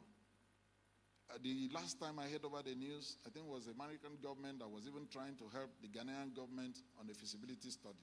We are saying no. As a state, we are developing the first MRO, and will be commissioned by next year. Recently also, the Vice President was in our state to commission most of those projects. The 21-story which I've mentioned is also an edifice that was strategically conceived to offer a great piece of real estate for the international oil companies, taking into cognizance our status as the largest oil and gas producer in this nation. You know, there's one simple, permit me, I'm not a student of marketing, but our lecturers in Marketing 101 will tell you that consumption is a function of availability. So once it's available, they will consume. So that's why we had to invite the Vice President, come and help us commission the smartest and the tallest building, the most intelligent in the part of the south side and southeast of this country. And that we did just a few days ago. Ladies and gentlemen, I had earlier said that our strategic approach was to simultaneously work on land, air, and sea infrastructure. A few months ago, the Federal Executive Council graciously approved the commencement of work on our deep sea port, a project that had been dear and close to my heart. When completed, this will be the most modern deep sea port in this country and is guaranteed to create millions of jobs and the attendant upliftment of the economic status of our people. If Singapore could rise from being a backwater state to an industrialized first world country, Akwa Ibom State stands that chance at the intersection of such a giant leap. If Lee Kuan Yew could do it in Singapore, then I, Udom Emmanuel, by the grace of the Almighty God, and working in sync with my people, would do it in Akwa Ibom State. Industrialization, as I said, was the central plank of our governing agenda. And this we have pursued with zeal and passion. As I always say, it is good for a 21st century leader to have a broad vision and requisite exposure to international best practices. I'm saying this as we go into 2023. Your vision will drive your exposure. They are working in tangential with each other. So it is your exposure that will drive your own vision. So Nigerians should know this. As we are going into 2023, please, we must look at, what do I mean by that? I say your vision is a product of your exposure. So what you have seen elsewhere, how those things work, and how they can be applied in your local environment to benefit your people, is a lived experience and not a learned one. So we should note that as we go into 2023. I didn't come to campaign, but I just dropped a food for thought. Today, because of the contacts we have established across continents and the goodwill we had garnered in the course of our professional careers, we have been able to set the ball rolling for an industrial and infrastructural renaissance of our state. Our state today boasts of the largest syringe manufacturing company in Africa, the Jubilee Syringe Manufacturing Company, which currently produces 1.7 million syringes per day. Recently, it was widely reported that the company will soon begin exporting syringes to Europe and other continents. We have the most digitalized and best flour mill in this nation today, the King's Flour Mill. We have what we call the Lion Plywood Manufacturing Company, still under this regime. If you ask me, why did you start with healthcare and food?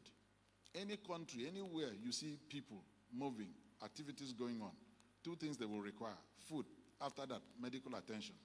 So that's why we started with syringes that have like a low-hanging fruit. And do you know that Nigeria, we consume not less than 6 billion syringes every year? And how much of that is produced in Nigeria out of the 6 billion? So you can imagine the quantum of foreign exchange that we are using to enrich the Far East, that the quality of their syringes, nothing to compare to our own. Meanwhile, what does it take to make syringes? Polypropylene. The pharmaceutical chemist here will explain to you. So today, we also look at a whole lot in terms of joinery. So we set up what we call Lion Plywood Manufacturing Company. We have the Metering Solutions Company, because the problem with our industrialization now, we still remain power, except we do something about it. So we've started. Instead of importation of the metering, these prepaid meters, it's not a rocket science. I'm sure a whole lot of students here can design one. So we started that in our state to manufacture metering solutions which produces prepaid meters, and thereby making it easier for consumers in the state to accurately read their electric bills. We have a functional fertilizer blending plant, because you cannot also talk about agri the way we talk about it and then not producing the inputs. So the easiest way for us, an entry point for us here, is to have a blending plant that can blend to soil and to crop. And that's what we are doing right now. And in the whole region of the South Side, I think that's the only blending plant that we have. It's an American technology that we're actually running right now, which produces the much needed agri input for our own people. Earlier this year, we signed an MOU with the Moroccan counterparts to establish what will be the largest fertilizer and ammonia plant in Nigeria, which by current estimation will not cost anything less than $1.4 billion US. A project that the president had mentioned during his 61st National Independence speech. We all heard it. Our state today boasts of numerous rice mills. Before now, who were relying on over here, if we don't come to Abakaliki, we won't buy rice. But now I said no, let's also set up our own. We also have some rice mills, agro-processing mills. We've started processing cocoa as well. And by the end of this year, I told my people, you know, we love vegetables a lot in my place. I said, these vegetables, farmers are losing value. How can you go to farm? By the time you harvest your tomato, harvest your cucumber, harvest your pepper, if you don't sell in the market, it gets rotten and it's wasted. So the farmer is losing value. And what are we trying to do? We are trying to make sure that anything you don't sell to the market, come and sell to us. We are beginning to do what I call a tomato and a tomato puree by the end of this year, so that nothing will be wasted. What you can't sell in the market, we can process and then can it and then sell it. Those who cannot afford to buy those ones that are canned, we are coming with an invention where we can do a little, the same way the Chinese people came out with what we call a better pass my neighbor. We can also do same, so that different levels of income earners can also be able to make stew. So we are going to manufacture something that a pot of a bachelor's stew can make do with an affordable income. So that's the essence of bringing this thing home, because you can adapt it to suit what I call environment-induced diagnostic, procedures of what we are going to produce for our own people. So that will really also help us. We also set up, you can't believe, before I came into office, something like toothpick were imported. I said, how can? So we had to set up even a toothpick factory. So what does it toothpick take? Raffia palm, just smoothen it and make it hygienic. Pass it through a purification process. It becomes a toothpick. Is that what we're spending currency to import? So we had to start that too. The whole idea is not that we'll manufacture for everybody. The whole idea is a pointer that, look, this is the direction we're supposed to go. Not necessarily that we are able to satisfy the market, but a pointer that, look, we can also do it. It's what I call a can-do spirit, and under our Dakada philosophy. So, in the same way, we've also done plastic manufacturing industries. There's a whole lot of consumption of plastic in Nigeria. So we also set that up in the state. And a company, we also recently, I think last year, we launched a company that produces tissue paper. And what do we use to produce tissue paper? If you drive the whole of southeast, you see bamboo trees everywhere, not planted by man, but planted by God. Do you know what happens? Our people dig it out and, burn it off. Because I learned I don't know how far that's true, it's not scientifically proven that it attracts a whole lot of snakes to it. So they dig it out. But now, what happens? If you cut that bamboo, bring it to us, we'll process it and turn it to tissue paper of high quality and standard, which is in process right now. So we are also in the advanced stage of establishing what I call an oil and gas logistics center in the state. So recently also, the federal government has approved for us what I call oil and gas free trade zone. That will also generate a whole lot of, ancillary services in the oil and gas. Perhaps one of the most daring, I say so, one of the most daring innovative industries we have attracted through process of thinking, creativity, and ideas, we didn't see it anywhere in Africa, has been what we call the St. Gabriel Virgin Coconut Oil Refinery, which is a marvel to behold and is expected to enlarge our economic base and showcase our state as an industrial hub. What are we trying to do? We are acquiring almost 11,000 hectares of land, planting coconut. Coconut has 365 uses. 365 uses coconut has. And coconut is something that once you plant, you don't need so much attention. And it can yield for 99 years. So how can we in Africa ignore such, we cannot. So what are we doing? We are now trying to say that if we plant this thing, about 2 million seedlings across the state, and then we set up a refinery that can refine the virgin crude of it, we can export it and we can earn a whole lot of foreign exchange. This project was, again, a product of vision and ingenuity, the capacity to use our comparative advantage in coconut plantation. Because before now, what did we know? Whenever you see coconut, the first thing that comes to people's mind is coconut rice. So we are trying to change from that so that we can actually use it to a more profitable commodity item, the coconut oil. So you see, very soon, we have received the warning over and over again that the much talked about crude oil will soon be of diminishing, value. So it is this time that we need to see how we can diversify. I hope you will find time someday soon to visit our state so that you find out whether what I'm saying is true or not. Recently, we've been visited by University of Lagos, their small and medium scale enterprise faculty. They came with the vice chancellor, and we took them around to see whether we're on the right path or not. And not to talk of, we're also building skills development center to train skills that will also run some of these small and cottage industries. The whole idea about these small ones is not just to make profit, it's to still let people know that this is what we need to do. Today, take the case of the nation of Israel, a nation with several challenges of multidimensional nature. Yet Israel has joined the League of Developed Countries, and most of its neighbors are still developing countries. Instructively, Israel is not as wealthy as her neighbors in terms of natural resources. This sentiment was expressed by the former Israeli Prime Minister, Golda Meir, when he said, "Let me tell you something that we Israelis have against Moses." We are all Christians, so we know what we mean. It took us 40 years through the desert in order to bring us to one spot in the Middle East that has no oil. In spite of its resources constraint, Israel successfully changed the narrative of development through industrialization and infrastructure. The flourishing industries in Israel today, not to mention its diversified industrial sector, according to Israeli Israeli Foreign Affairs Minister, were begun as small workshops to manufacture farm implements and process agri-products.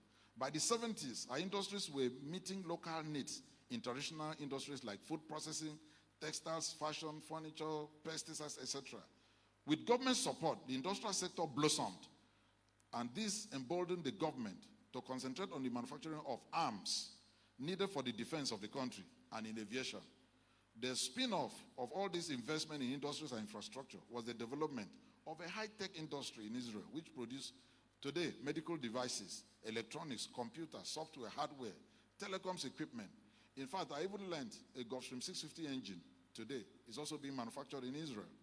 Israel's highly qualified manpower compensated for its lack of natural resources and raw materials, and government created a platform for their scientific creativity and technological innovation.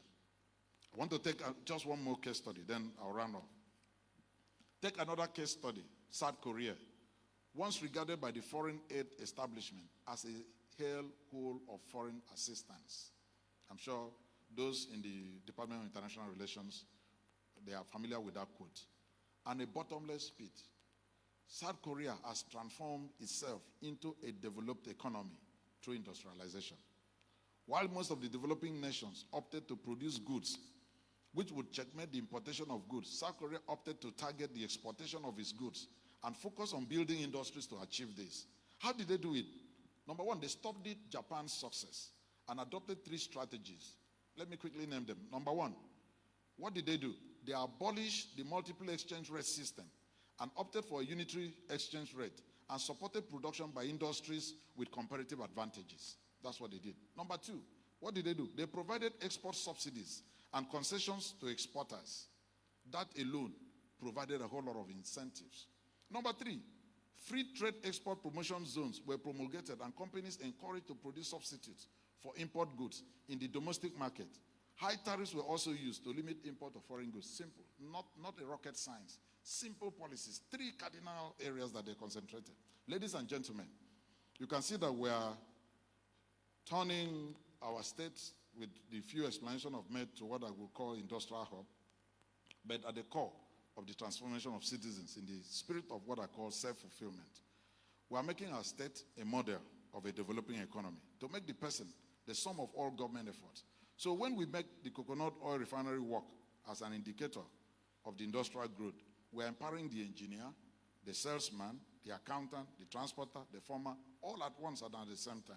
So he or she, like the state itself, an economic unit or a social unit, as well as a propeller of growth, a builder of new lifestyles, an engineer of the pride of the people and culture. That, my friends, is what the new Akwa Ibom is about. Let me conclude with a short story in the Bible. There's a story in the Bible which describes a situation.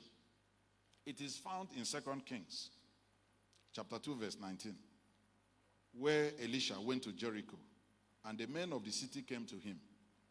Then the men of the city said to Elisha, "Please notice, the situation in this country is pleasant, and as my Lord sees, but the water is bad, and the ground barren."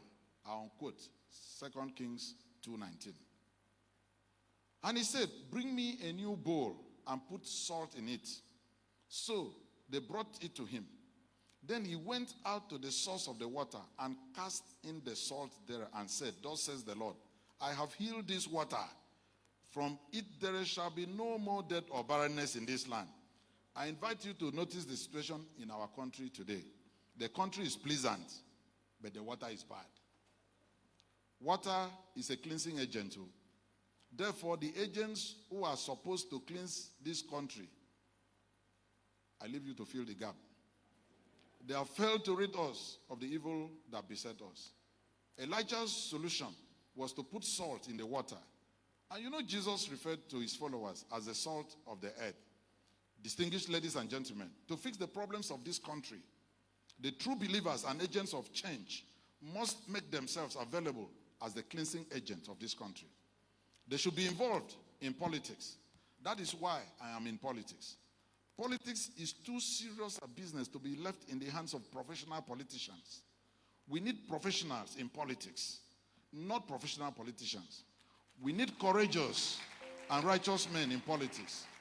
We need to go to the source of our problems and fix it like Elijah did. While Israeli scientists and innovators are returning in droves to Israel to better the lot of their country, they are going back to their country.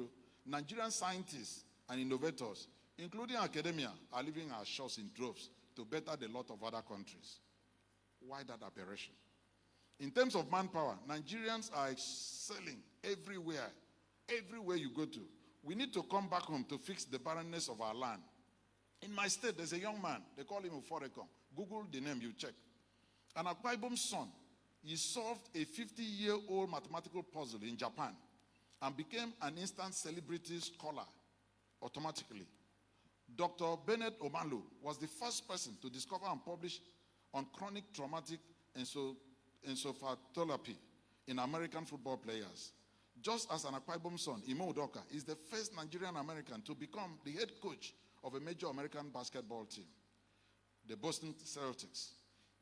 Ime Mana is the first black woman to be elected editor-in-chief of the Harvard Law Review, thus joining the exclusive club of the former editors that include former U.S. President Barack Obama.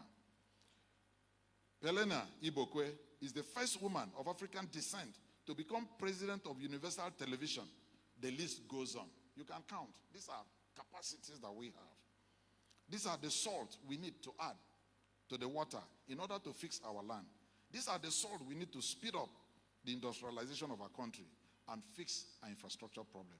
I dare to believe that when Nigerians respond to the plaintive cry in the national anthem, "Arise, O compatriots," Nigeria's call obey, and come with hoes and shovels, computers, hardware, software, wheelbarrows, hammers, and other necessary tools, we will build industries and infrastructure that will change the trajectory of our development for better. We will build infrastructure that will link economically viable federal roads with Calabar-Itu Road, the East-West Road, that links the nation, the rest of the nation, to the economic nerve center of this nation. And also roads in the eastern part of this country, such as the Ling Road, the Taiwan of Nigeria, Aba or Onitsha. It takes me 5 hours to get here from Uyo. And those in the north that can connect our countries and neighbors to Sahel region. So you can imagine from Uyo to this place, why should I drive for 5 hours? When this is done, I think a new Nigeria, bound in freedom, peace, and unity will be bettered. I leave that belief with you, and I pray that it will not tarry. If Akwa Ibom State, as a subnational, without control over developmental policies, without control over monetary policies, without control over fiscal policies, could move the needle of development and change the narrative from what was formerly a civil service-oriented state to a fast-developing industrialized entity, we can replicate same nationally. I believe we have the tools, the manpower, and the drive to achieve this. Barack Obama galvanized Americans to rise to the fate of his greatness with a simple but emotionally impactful phrase. What did he say? Yes, we can. We too can dakada, we can rise and show the world that indeed we can change the narrative of our national development through infrastructure and industrialization. The motto of this university is to restore the dignity of man. I am of the opinion that with all hands on deck, contributing our bit to the growth of our country, we can jointly restore the dignity of Nigeria. Thank you for your attention. God bless Akwa Ibom State. God bless University of Nigeria, Nsukka. God bless our dear nation, Nigeria. Thank you for the privilege.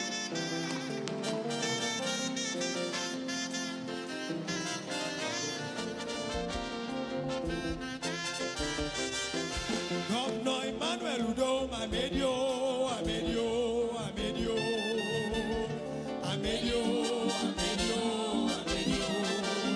Nini mine mesro, Sanfo medio ete, Emmanuel,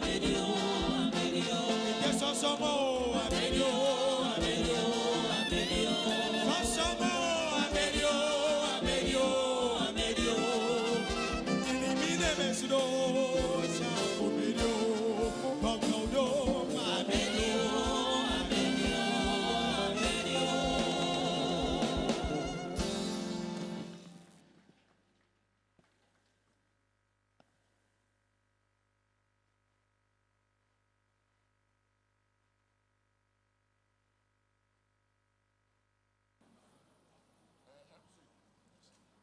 The chairman, sir.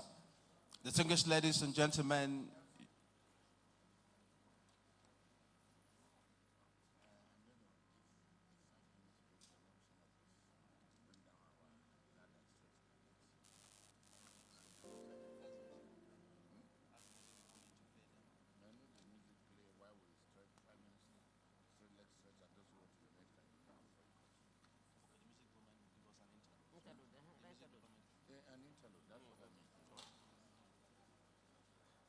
thank you so very much, guest lecturer. That was some lecture.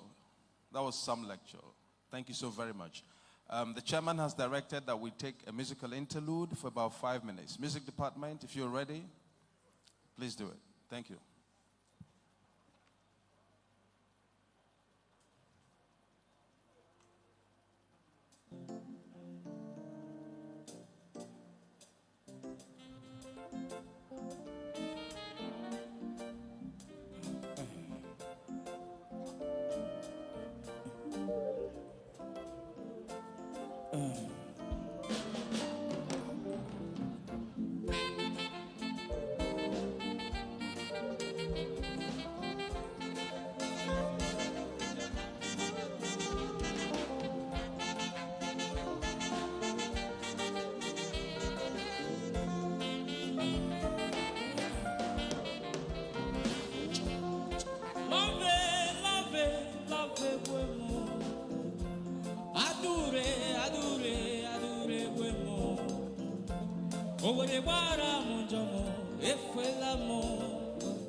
Governor Udom Emmanuel, we thank you, sir.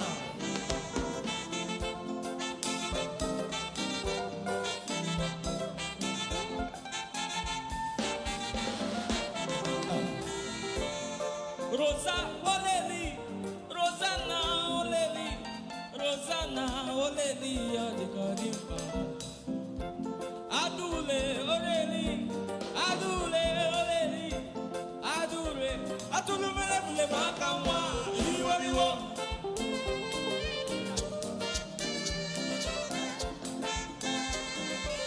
Okay.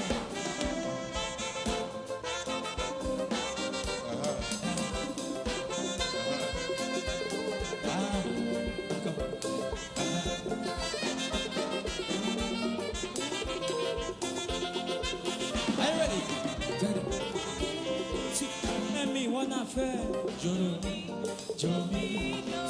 and me wanna fair, and me wanna fair, and me wanna fair, and me wanna fair.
Hey, who knows tomorrow?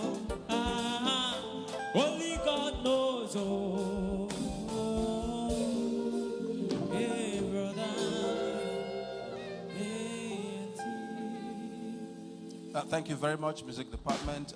Next, we'll take the goodwill message from the Pro-Chancellor and Chairman of the Governing Council of the University of Nigeria, the High Chief Ikechi Emenike. I'll make it easier so you can speak from your chair.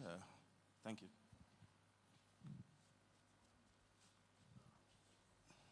Your Excellency, the Executive Governor of Akwa Ibom State, the Chairman of the occasion, the People's General, the Vice.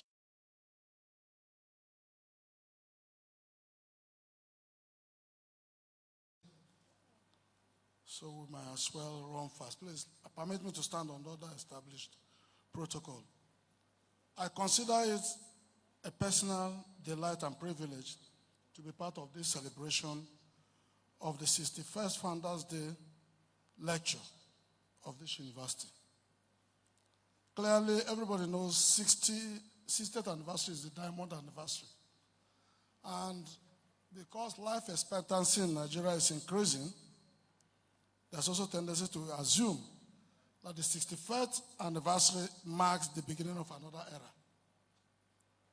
So it is therefore natural to hope that this year's anniversary, with the quality of the guest lecturer, His Excellency, Mr. Udom Emmanuel, will mark the beginning of the University of Nigeria and Nsukka's renewed rise to another level of greatness.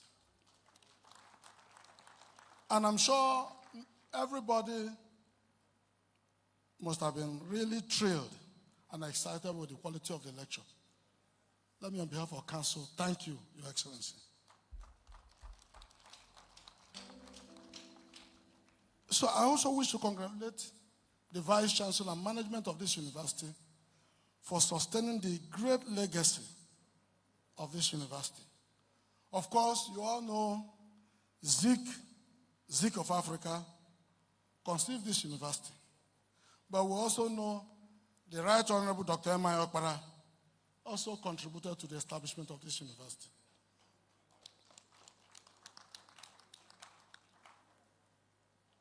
As a representative of the visitor to this university, the great President Muhammad Buhari, it is my also honor to bring everyone here his greetings and felicitations.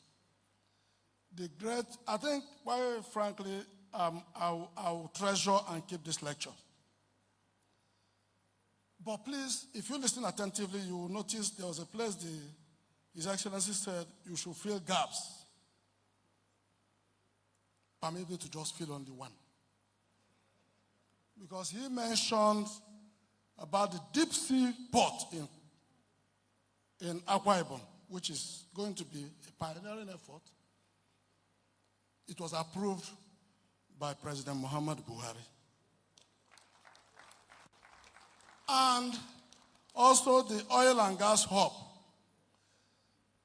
This is very important for people to realize that in spite of the differences in parties, when it comes to development, our parties collaborate. And President Muhammad Buhari does not discriminate once he sees any good idea, any good innovation, and any good project. So it tells us that the spirit of Zik, the spirit of the founding father of this university, which we celebrate, still in some sense lives within Nigeria. And we can only hope that we should be able to deepen it in spite of our whatever political difference we may have. Because the truth is that what should unite us is far greater than those minor things that divide us. It is therefore my hope that the University of Nigeria will march towards greater glory as we look forward to many more anniversaries and milestones to celebrate. May God continue to bless the University of Nigeria and the Federal Republic of Nigeria. Thank you so much.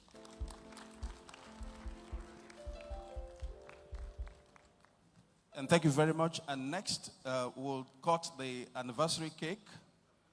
You know, this anniversary cake always challenges me. And when I saw the DVC Enugu campus in the house today, I counted that as an answered prayer. May I invite the DVC Enugu campus, Professor Mrs. Edith Nwosu, to direct the cutting of the anniversary cake. Madam DVC.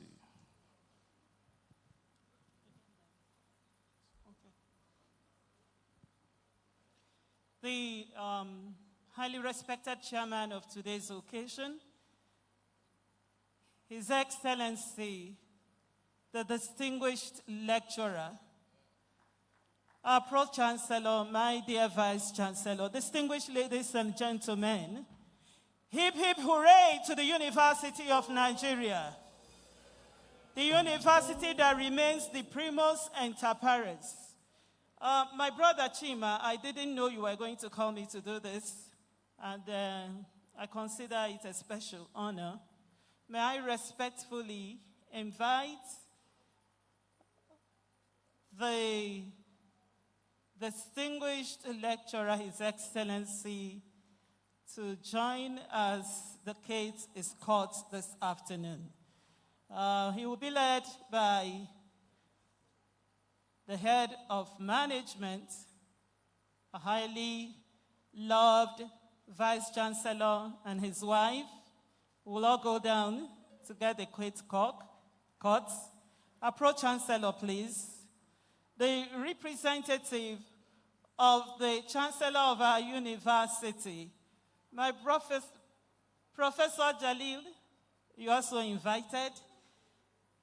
Our First Lady, you remain First Lady, ma. Emeritus Professor Uche Azikiwe, please, we'll go down and get the cake cut. Thank you.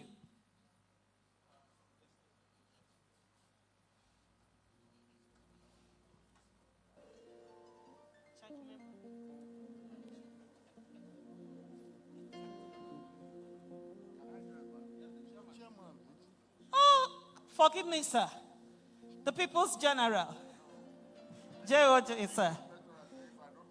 Please, sir. Forgive me, sir. Thank you, sir.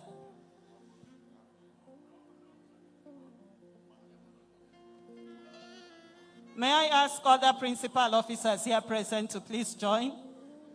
The DVC admin, the registrar, the bursar, the university librarian, please join.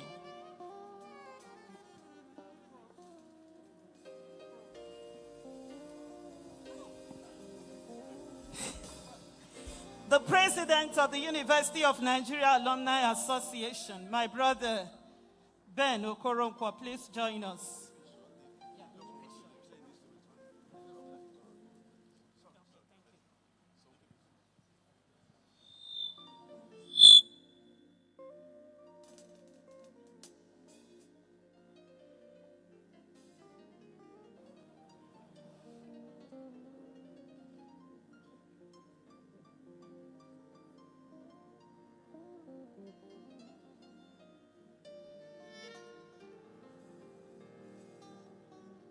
I've been asked to make it very short. I'm highly inspired this afternoon. And 61, Isaiah chapter 61, the Spirit of the Lord is not upon me now, it's upon this university. And this Spirit is causing us to preach the good news. But today being the 7th of October,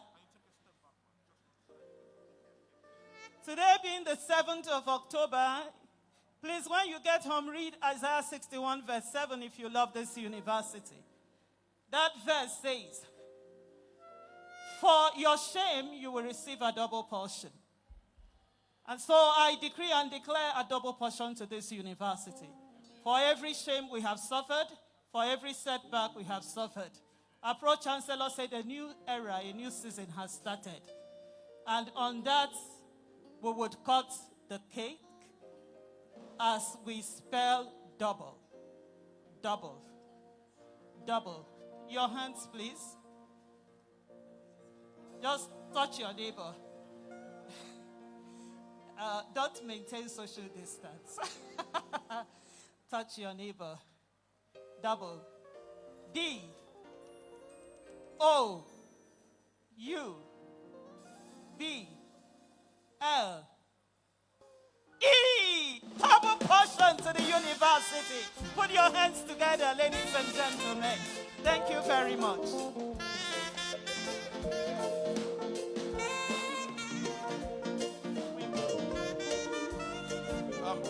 Thank you so very much. The Vice Chancellor, the Chairman, distinguished ladies and gentlemen. The guest lecturer made a request to speed things up and taking liberties. May I invite the Vice Chancellor to make the presentations on behalf of the university right away, right well down here. The one on top is for the guest lecturer. If you can make the presentation.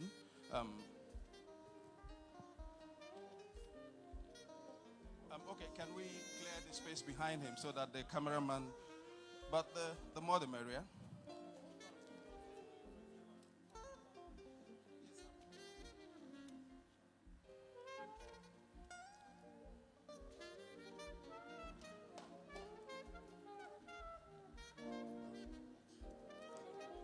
Thank you so very much. That'll be nice. That'll be nice, sir. Yes.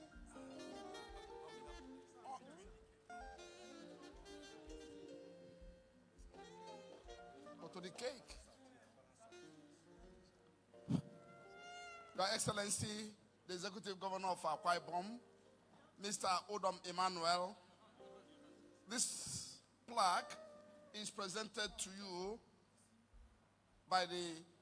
on behalf of the Governing Council, Senate Management, and students of University of Nigeria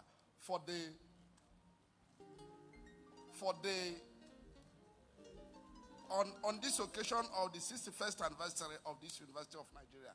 Thank you for your lectures.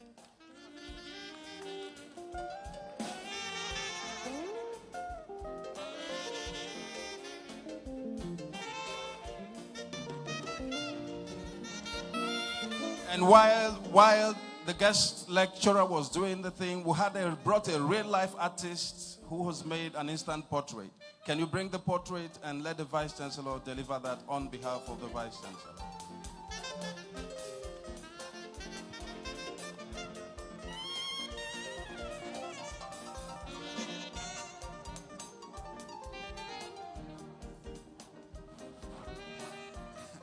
Your Excellency, you can see that University of Nigeria is always ahead. And that we're always ahead and others will be following. And we're following nationally. Not naturally this time, but nationally. This was done while you were giving this lecture. So you can see how great University of Nigeria can be. Congratulations again.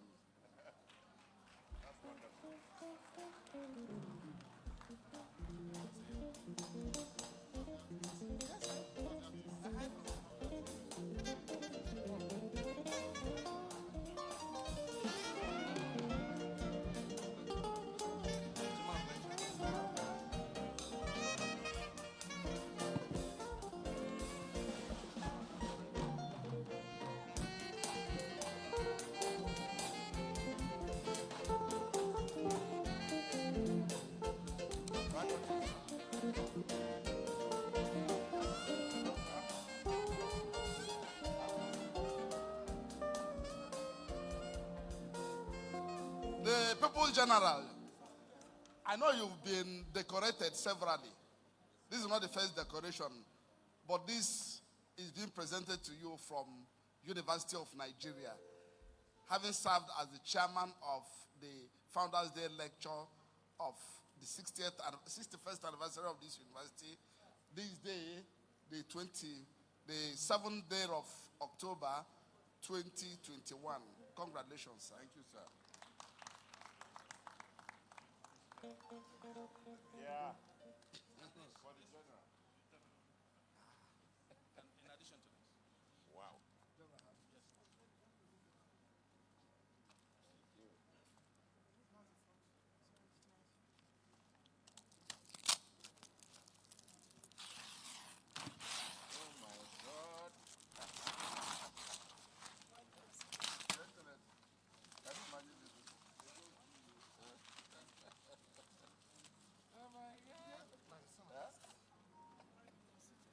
for the general. The pro for the day. Of course, being a lion, I'm sure you are not surprised. You know what lions can do. No. This is produced within the den. Once again, congratulations, General.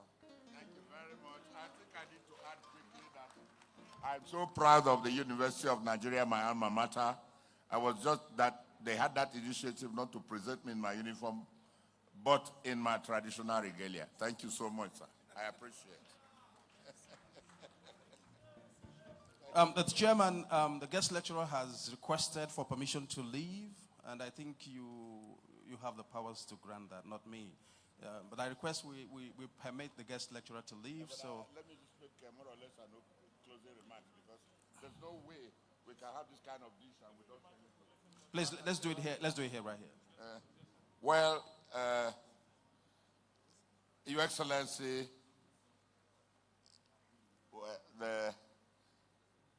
Your Excellency, the Chairman of Council, the Vice Chancellor, I am not following any orders I said, but let me stand on existing protocol because I'm rushed to do this. No. I think I'm still waiting on the VC. I must say, my major concern for the kind of lunch we had this afternoon, which is Excellency, the Executive Governor of Akwa Ibom